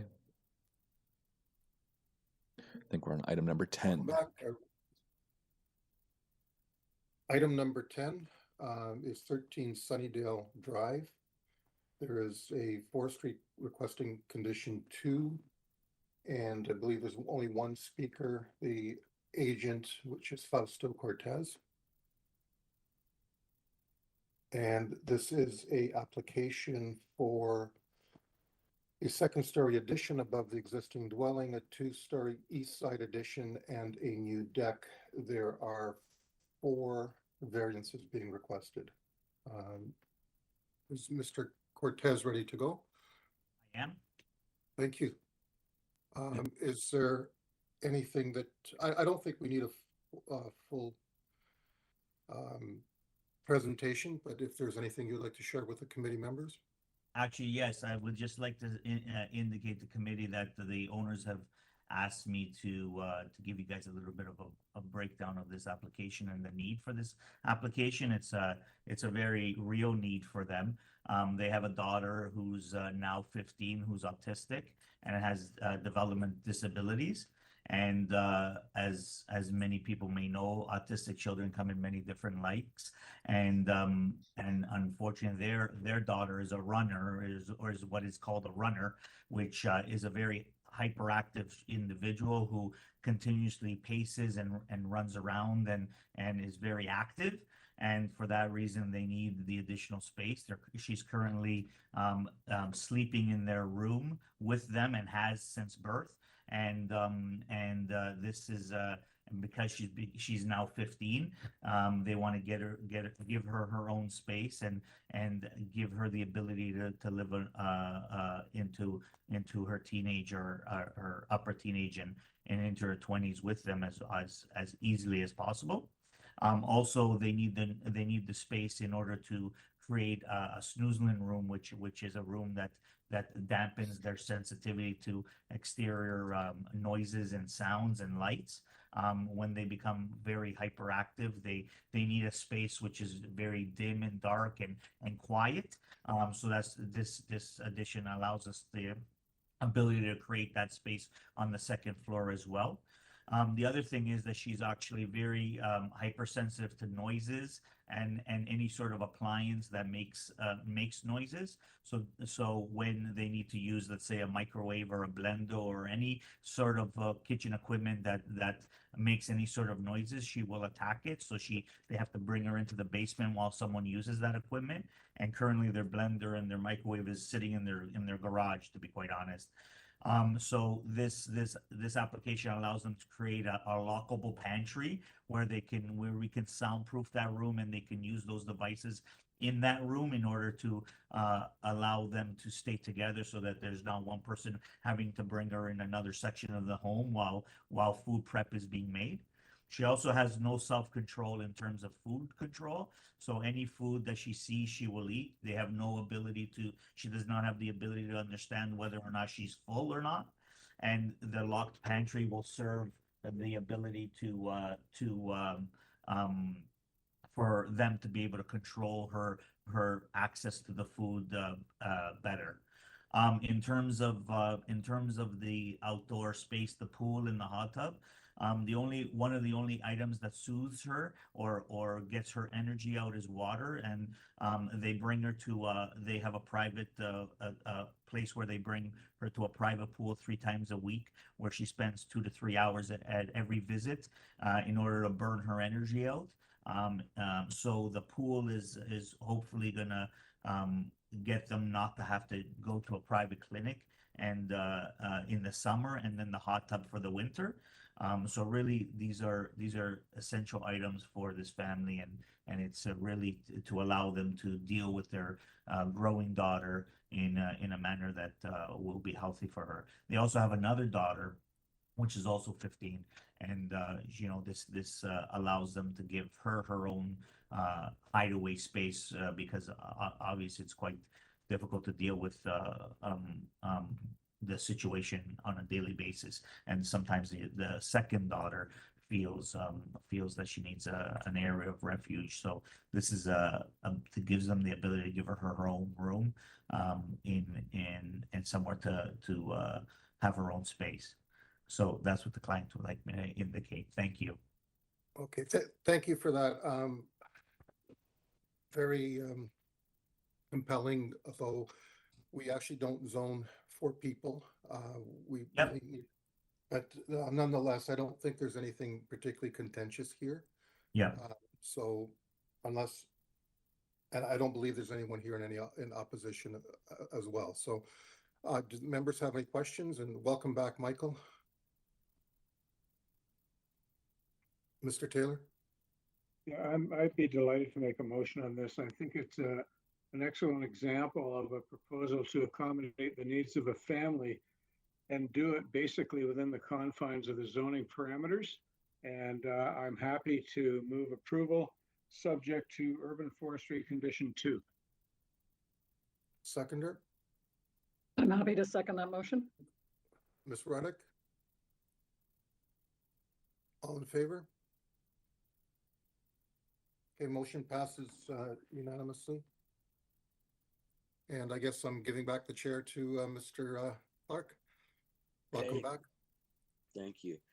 Okay, our next application, 11 was closed, so we move on to item number 12, which is 634 Dixon Road, an application to permit a restaurant use. That's the one variance relating to the amount of parking spaces for restaurants greater than 200 square meters, and there's deficiency in parking. We have transportation has no objection to this one transportation related variance.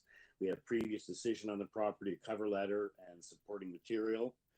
And the speaker for this application is Benjamin Larson, agent for the applicant. Welcome, Mr. Larson. Thank you. Hi, can everyone hear me okay? Loud and clear.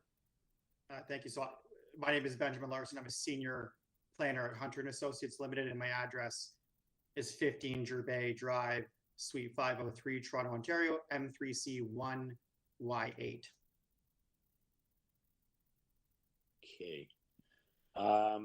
You read the transportation report and with interest, and as well as the city transportation, which goes into great some detail, and they support this.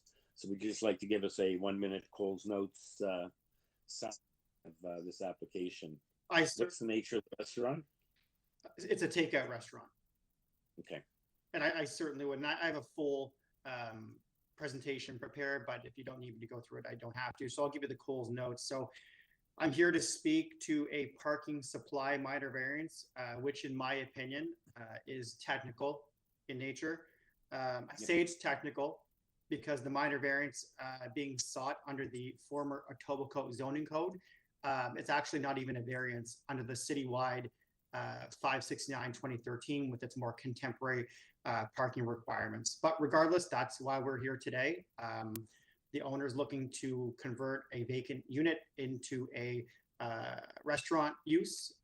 It was actually formerly a restaurant use several years ago. So in my opinion, it's appropriate use for this area. It will allow for more retail to operate and flourish on this commercial site.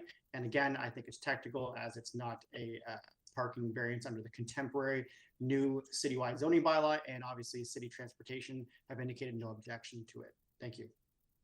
Yeah, it's certainly I don't know when that bylaw if it fall away, but it's unfortunate you have to come. But that's the basic fact that you comply with the citywide bylaw, which is more current, speaks volumes. Let's just see if members have any questions for you. And if not, if someone's ready to weigh in with a motion. Mr. Kumarak? Yeah, I find the application to be minor and meeting the 4 tests and would like to move approval without any conditions. Thank you. To seconder for that. I'll second that motion. Thank you. All in favor? Unanimous approval. Thank you, Mr. Larson. We'll have a good afternoon, and your application has been approved. 13 is 78 Fairfield Avenue. It's to construct a new detached dwelling with an attached garage. There are 5 variances. One of them has been revised. We have the revised highlighted notice in our package. And we have an arborist report, a revised site plan for forestry that they prepared. We have the Long Branch character guideline checklist, and planning has a condition of approval. They want it to be constructed as illustrated with respect to the roof design, and urban forestry is looking for conditions 1 and 2. The speaker on this is Jonathan Benkowski, agent for the applicant, as well as we have the neighbor next door. I don't know if it's next door or one door over, 74 Fairfield, Bill Mickelson, subject to confirmation by Adam. Mr. Chair, members, the area resident is not present on the call at this time. We did try and reach out to him in multiple ways, including email and phone call, and no response. Okay, good to know. So there is only the one speaker, Mr. Benkowski. Welcome, sir. Good morning, committee. Good morning, Mr. Chair. Okay. Why don't you just give us a brief summary of this application? Yeah. Is So there, yes. You have a revised. What about? Are you dealing with forestry, or that's all been resolved? Yeah. So essentially, I'll give you just a quick Coles notes of if this were approved, what we would tie it to. One would be the CA site plan for forestry, as on the AIC. That's just indicating the type of excavation that would be used for the front driveway, because there is a boulevard tree. Tree wanted that added, just as a note on the site plan, if this were to be approved. The next thing would be to, I guess, formally make that change, although it is on the screen here, of being the 8.04 and 7.91 meter, the side main wall heights. So it would be tied to that also, as well as the revised plans dated on the AIC May 31st. Other than that, for Long Branch, it's a fairly straightforward application. Although the FSI is at 0.68, it is essentially a 2,000 square foot house. The only driving force going into that FSI is that side yard setback at 0.61. But again, that 0.61 side yard setback is essentially what is there today and what exists. In terms of dealing with the letter of objection, frankly, it's really not any of Long Branch's business to speak to adjacent landowners' trees issues. As this is a boundary tree, notice will be given into that neighbor whose yard is it in, and it is frankly up to them if they choose to permit that to be removed. The interesting case is this is one house in from the corner, so those are actually rear yard trees adjacent to the side yard of this dwelling. So essentially, if those trees were not permitted to be removed, no dwelling could ever be constructed on this property. Essentially, with that being a rear yard to side yard situation, it would really kind of choke this property from any type of development. Again, fairly straightforward in my opinion. I can answer any questions that the committee might have. Okay, thank you, Mr. Benkowski. The only question I'd have, did I miss something? I didn't see a little question. I haven't seen the Long Branch people in a while. All I see is that you completed the checklist. Sorry? It came in this morning, sir. I actually just noticed it because I went on this morning. Okay, well, it's not before us, and as you say, they seem to have like the two-prong. We'd have one person speak to planning and one speaks to the trees. They're concerned with the tree canopy generally, but we do have the urban forestry division looking after the trees as well. And like I said, that letter is late and we haven't seen it. Okay, members, any questions for Mr. Benkowski or someone ready for a motion?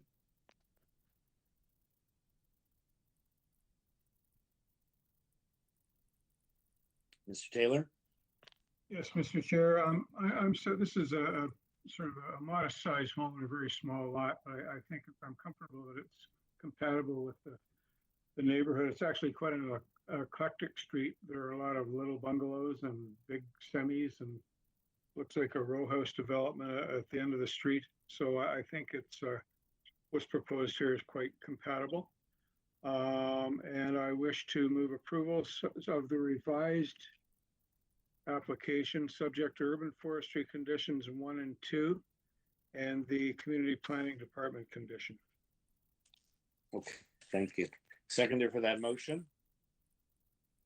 I'll be happy to second that motion. Okay, all in favor? Okay, unanimous approval, Mr. Benkowski. Have a good day. You as well, committee. Okay. Next application is item number 14, 21 Kenridge Avenue. This is to construct a second-story addition above the existing dwelling, a two-story rear addition, and a new rear yard deck. And there are 5 variances. We have site photos, urban forestry looking for condition number 1. In the additional materials, we have supporting materials being 2 similar adjustment approvals. And that's all we have. And the speaker is Nelson Espinola, agent for the applicant. Welcome, Espinola. Very good afternoon, Mr. Chairman, members of the committee. Nelson here as the agent for this application. Okay, can you try to speak a little louder? At my volume. Okay, so there's no other speaker on this application. Not much before us. And perhaps we can get your site photos on the wall. And I don't know, members, would you wish a presentation from the agent on this? Or there's nothing really before us? No complaints other than urban forestry condition 1. We don't have anyone weighing in on this application. So members, we're seeing the pictures scroll. Any questions for the agent, Mr. Espinola, or is someone ready for a motion? Mr. Espinola, is there anything you'd like to let the committee know? Not at this point. I would like to point out that we'll be dealing with the forestry with regards to their concerns. But rather than that, I think it's a straightforward application, very similar to what's been approved in the area recently. Okay, thank you. I'm happy to make a motion if no one has any questions. Okay. I believe this application meets the 4 tests under the Planning Act and move for approval subject to urban forestry condition 1. Okay, thank you. We have seconded for Ms. Alderson's motion. Mr. Taylor, thank you. All in favor? Okay, unanimous approval. Thank you, Mr. Espinola. Thank you. The application's been approved. Okay. Application is 648 the Queensway. It's an application to convert the existing restaurant into a personal service shop, medical skincare clinic, and to construct a 2-story rear addition. And there are 2 variances regarding loading space requirements. And we have the site-specific zoning bylaw, cover letter. Transportation is okay with this. And the speaker is Gabrielle Guiducci. And as well, we have a area, sorry, the 8th. I was on the wrong one. Attendance list. The speaker is Andrew Bataille Zorba, and he's the only speaker, the agent for the applicant. Welcome, sir. Thank you. Okay, urban forestry is looking for condition 2. Can you just give us a little information about this? Yeah, so we are renovating the existing restaurant. We already have a permit for 75–90% of the building. The requirement for the loading dock came up because the existing sunroom on the property that we're renovating was not done with building permit. So we had to reconstruct it with new foundations. So we're doing a renovation, but that renovation is of the existing footprint. So the loading dock requirement is 50 meters by 4 meters, and our building is only 25 meters. So the personal service program does not need anything close to that. They don't have big deliveries, and it is just that requirement would literally make us demo over half of the building. Yeah. Okay, and I'm rereading the transportation comments in their report. They advise that they're happy with this. It's actually quite well written by the planner in person, and they say that they don't feel there's a need. These two transportation related variances, they have no problem. And they're the ones who make those decisions or give us guidance. Members, any questions for the agent, or is someone ready for a motion? Comment, and then I'm ready for a motion if no one has any questions. I would have thought that the loading dock would have been necessary for the restaurant, not for this personal service building. So if no one has any questions, I'm ready to make a motion. I believe this application meets the 4 tests under the Planning Act and move for approval. Did you say there was a urban forestry condition number 2 on this application? Yeah. Subject to urban forestry condition number 2. Okay, thank you, Ms. Alderson. Mr. Komorak, all in favor? Looks like unanimous approval. Okay, Thank you very much. Thank you. Mr. Chair. Mr. Chair, during the hearing, we noticed that item 16, 21 Kirkbrayden Road West, the notice went out as a 1 p.m. time slot, so we apologize to both the agent and Sunita Patel, but we're going to have to hold that until the afternoon session. Okay. Makes sense. Okay, PM start. Okay, and we're okay with 17 then? We can do 17. That will be our last one for the morning. Yes. Okay, so item 17, we have notice showing changes. We have revision page, an application to construct a 2-story east side addition that will include an attached garage, 2-story rear addition, a 2nd-story addition above the existing dwelling, a new front porch, and a rear yard deck. There were 4 variances. There are now 3. The coverage variance has been eliminated, and 2 of the other variances have been revised. All we have on this, we have 8 upside down support letters. I could count. We have 5 letters of opposition. Or sorry, not 1 letter of opposition from 5 VELMA, singular letter of opposition. And we have a maps and photos included with the application. So let's hear from, there is 2 speakers. The agent, Lena Rodriguez, the agent for the applicant, as well as the area resident who wrote in at 5 VELMA. Just to add to that, I believe there is a petition against this application as well. Okay. It followed the letter of opposition, I think, as I recall. Okay. Yeah, I see in the support, which were all upside down, we did have about from 1, 2, 4, 7 VELMA, and from 1039, 1041, and 1043 Islington. We had the objection letter from VELMA. And I guess you said there is a petition. Petition like... following that. Oh, I see. It's attached to the opposition. It is. letter. That's why you might have missed it. Thanks for catching that. I wonder if there's some people who signed both. Yeah, it looks like there looks like there's duplicate signatures from similar properties, so it's not as many as you would think it was. Yeah. Okay. We'll hear from both speakers about that as part of their presentation about who signed in favor and who signed, and some people signed. It's like voting for. I don't think you're allowed to vote for mayor twice next week. Anyway. You know what they say, vote early, vote often. I love that expression. Okay, so we're going to have the 2 speakers, and they can straighten that out for us. Thanks for that, Ms. Alderson. So let's hear from Lena Rodriguez, the agent for the applicant. Good afternoon, Mr. Chair and members of the committee. My name is Lena Rodriguez, and my address is 504 Perth Avenue, M6N2W7. Okay. We are proposing its second. Yeah, go. The application, including the revisions and why they were made. Yeah, the proposed development is a 2-story side addition with an attached garage and a new rear deck and front porch.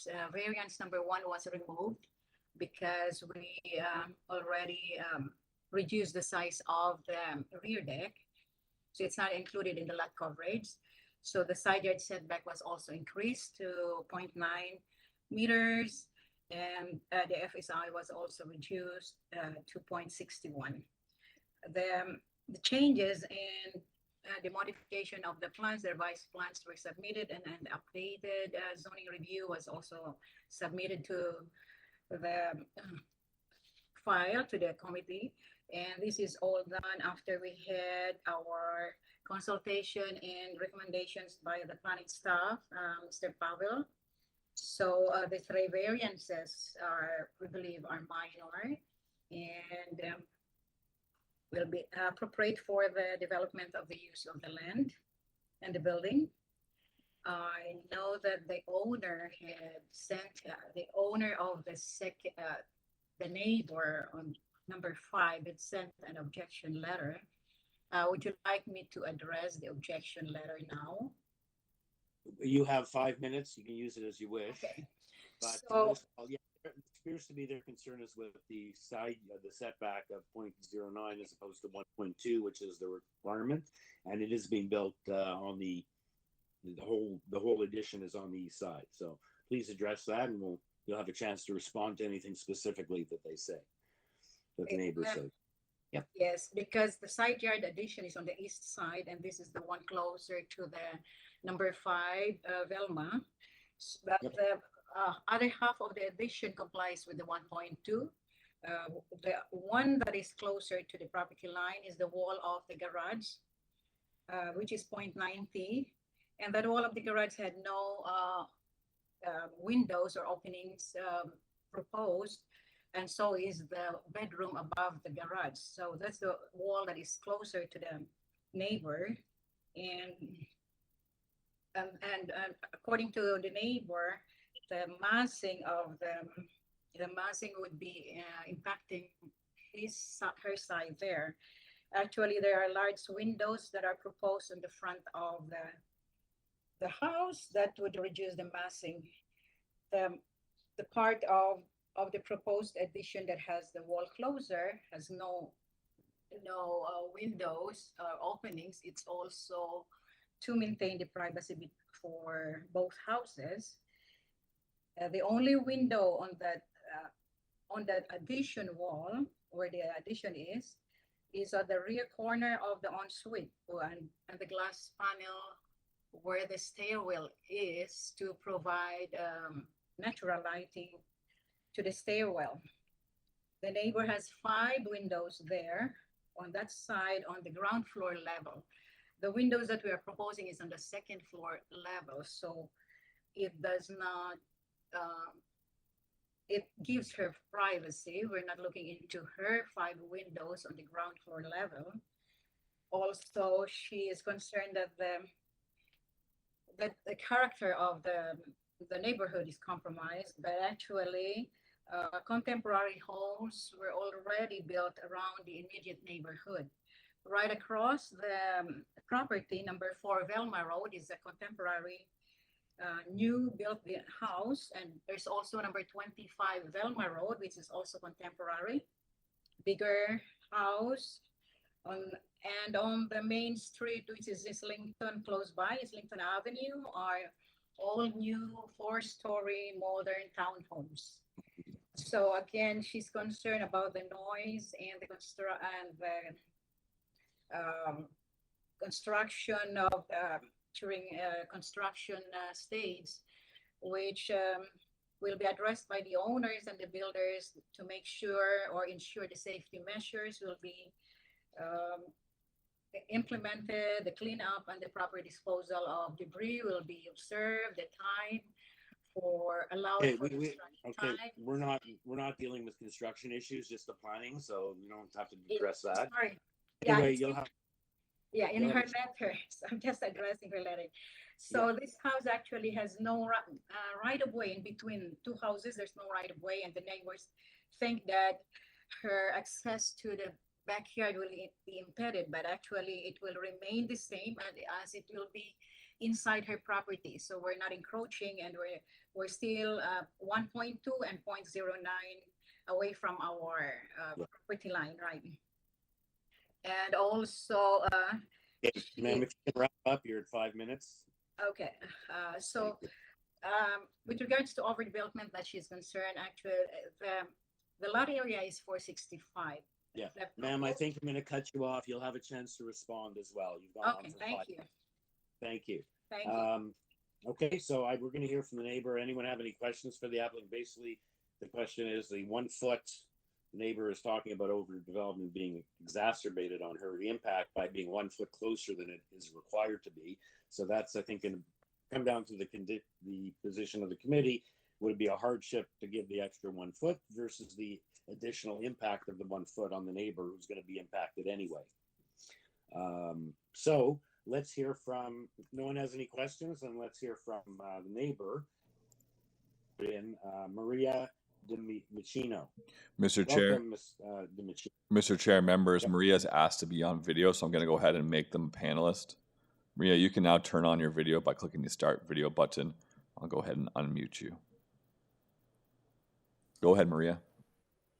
Can you hear me? Loud and clear. Excellent. Okay. My name is Maria DiMicino. I live at 5 Velma Drive. I am the neighbor adjacent to the proposed construction of 3 Velma Drive. The zoning bylaw 569-2013 section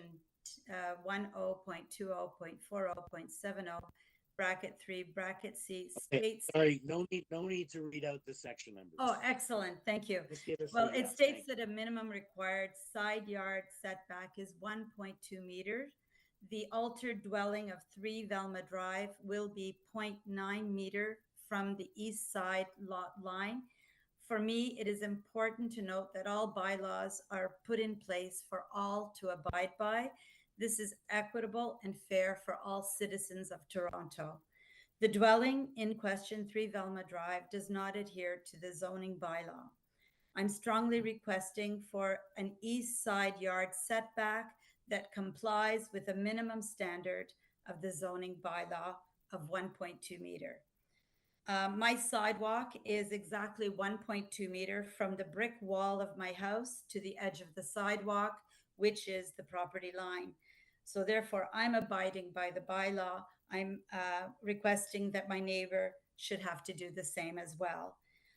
This, I believe, would lessen the overall massing impacts of the proposed development. This development is significantly larger and taller than the existing buildings and the majority of homes on Velma Drive. There are about 25 homes, of which 3 are number 1, number 4, and number 25 are large structures. The rest, 22 homes, are very similar to my own home, which is a bungalow. Should the variance be approved, it will impact drastically on the use of and the enjoyment of my home. As the immediate adjacent neighbor, I will be the most affected by this proposed development. Please see my attached photo. My 5 windows and my side door will open to a brick wall. That is the construction of the proposed garage. I will have an impeded right of access as well as shadowing to the whole side of my home where most of my windows are located. My 5 windows include 1 large double pane kitchen window, 2 bathroom windows, 1 laundry window, and 1 window that lights up the stairwell going down. Also, I will be impacted by the windows overlooking into my house since the addition extends up to the 2nd floor. This overlook will impact on my privacy. I've lived in this home for 28 years, and I can honestly say this development will seriously impact the use and enjoyment of my home.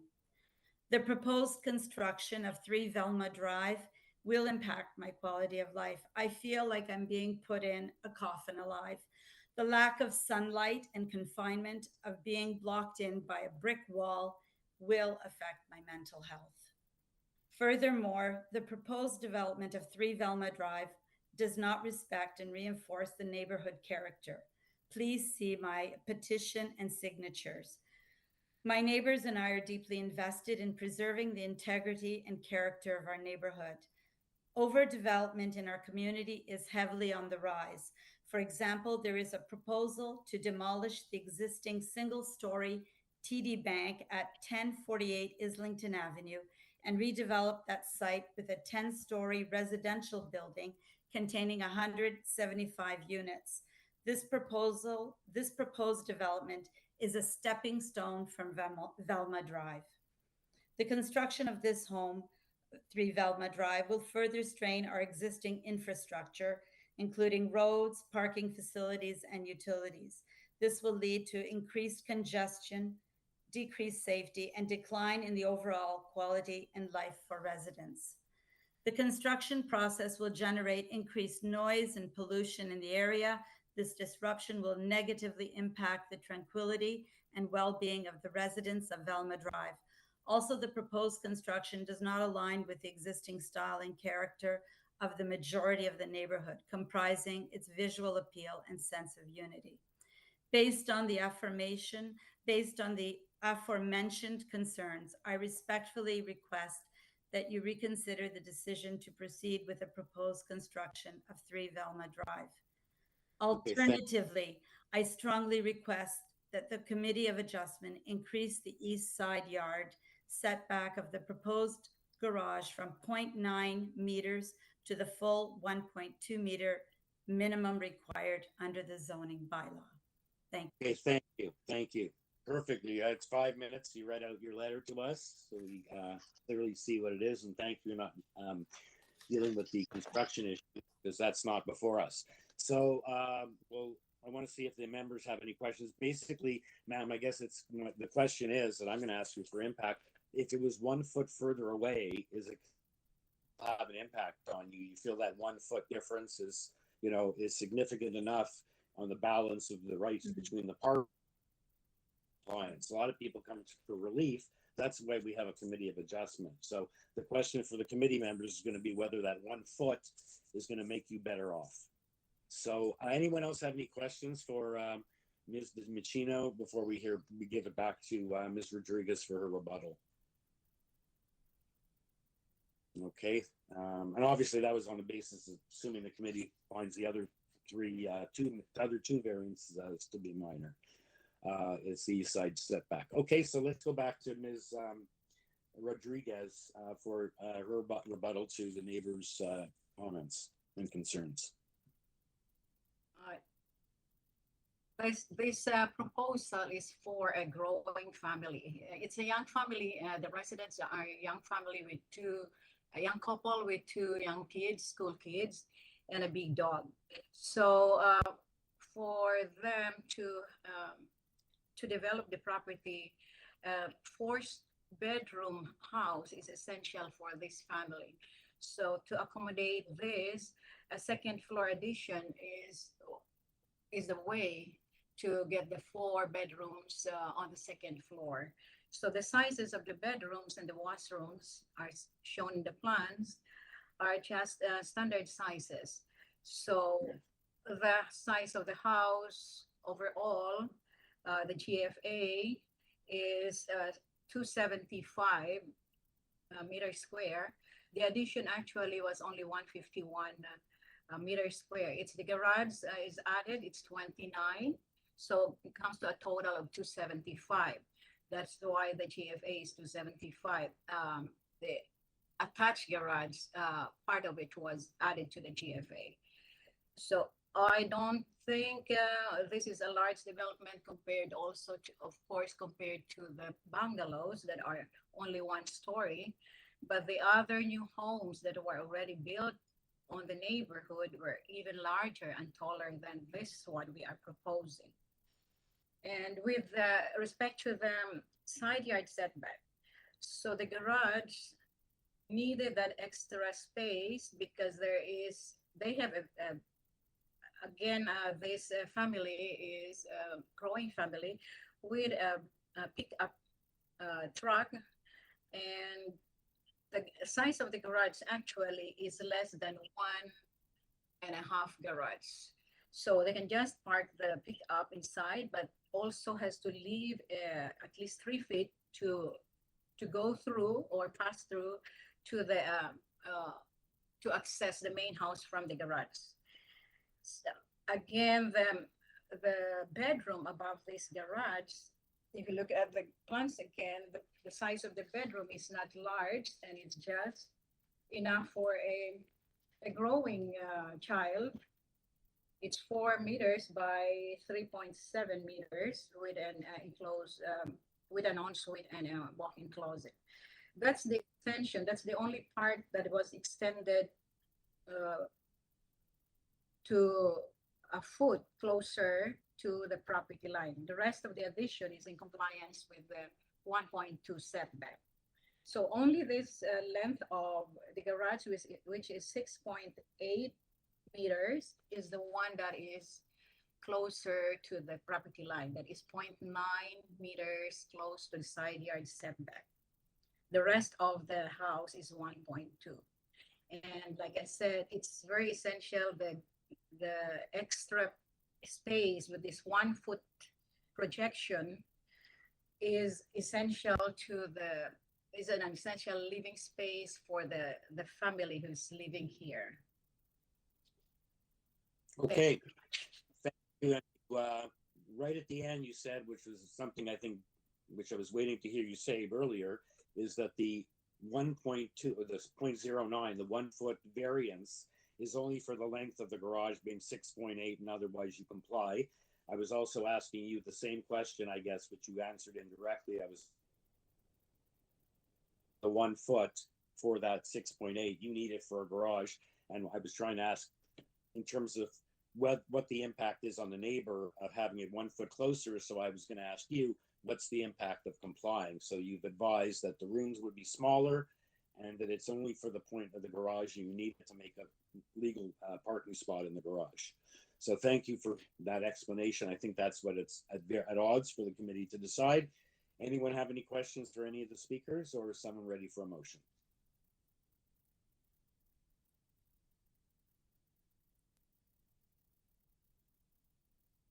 Mr. Komarek? It sounds to me like what's really at issue here is 1 foot, and 1 foot, not of the entire house, but of the garage portion, which is not unusual for many houses in Etobicoke. Given that this is not a new build, that it's an addition, I'm more inclined to agree with the applicant on that. I believe that's really our decision point is, you know, is that 1 foot going to even be discernible? I think it's the impact of the addition that's going to be discernible, not that 1 foot. To further clarify, what I would suggest is that we put a condition that the setback be limited to the length of the garage, which I believe is 6.57 meters. Which I think usually we establish that by attaching it to construct as illustrated, shown on some elevation drawing. Perhaps the agent and or staff can help. Yeah, I'm not sure if I want to tie it to the complete drawings, but I think I would like to be. You can do tie it to the site plan as it relates to the east side yard setback. That'll work. That'll work. So yeah, we don't normally see an out that says we'll give you the variance, but only for 6.8 meters. Right. Length. So you normally accomplish that by construct as illustrated. Okay. So, Madam Secretary Treasurer, what document would Mr. Komarek attach his condition to? The revised site plan. Okay. So, and you've got the date of that or whatever. I don't need to include that then. Yeah. Okay. Thank you for that motion. I would propose a motion to approve, subject to it being tied to that site plan to restrict the variance to the length of the garage only. Okay, thank you. Second for Mr. Komarek's motion. Mr. Taylor, all in favor? It's unanimous. You have your variance. Thank you to Ms. Rodriguez and to Ms. Pacino. I trust you understand the decision and the reasoning of the committee members. Okay, so that completes the morning session with save and except for 16, which we'll start off with after lunch. Staff, what time? It's now 12:15. Do you want to reconvene at 1:45 with a sound check at 1:30, or do you want to? Can you do it sooner than that? We can start the sound check at 1:15 and then reconvene at 1:30. 1:30. Okay, perfect. Okay, have a good break, everyone.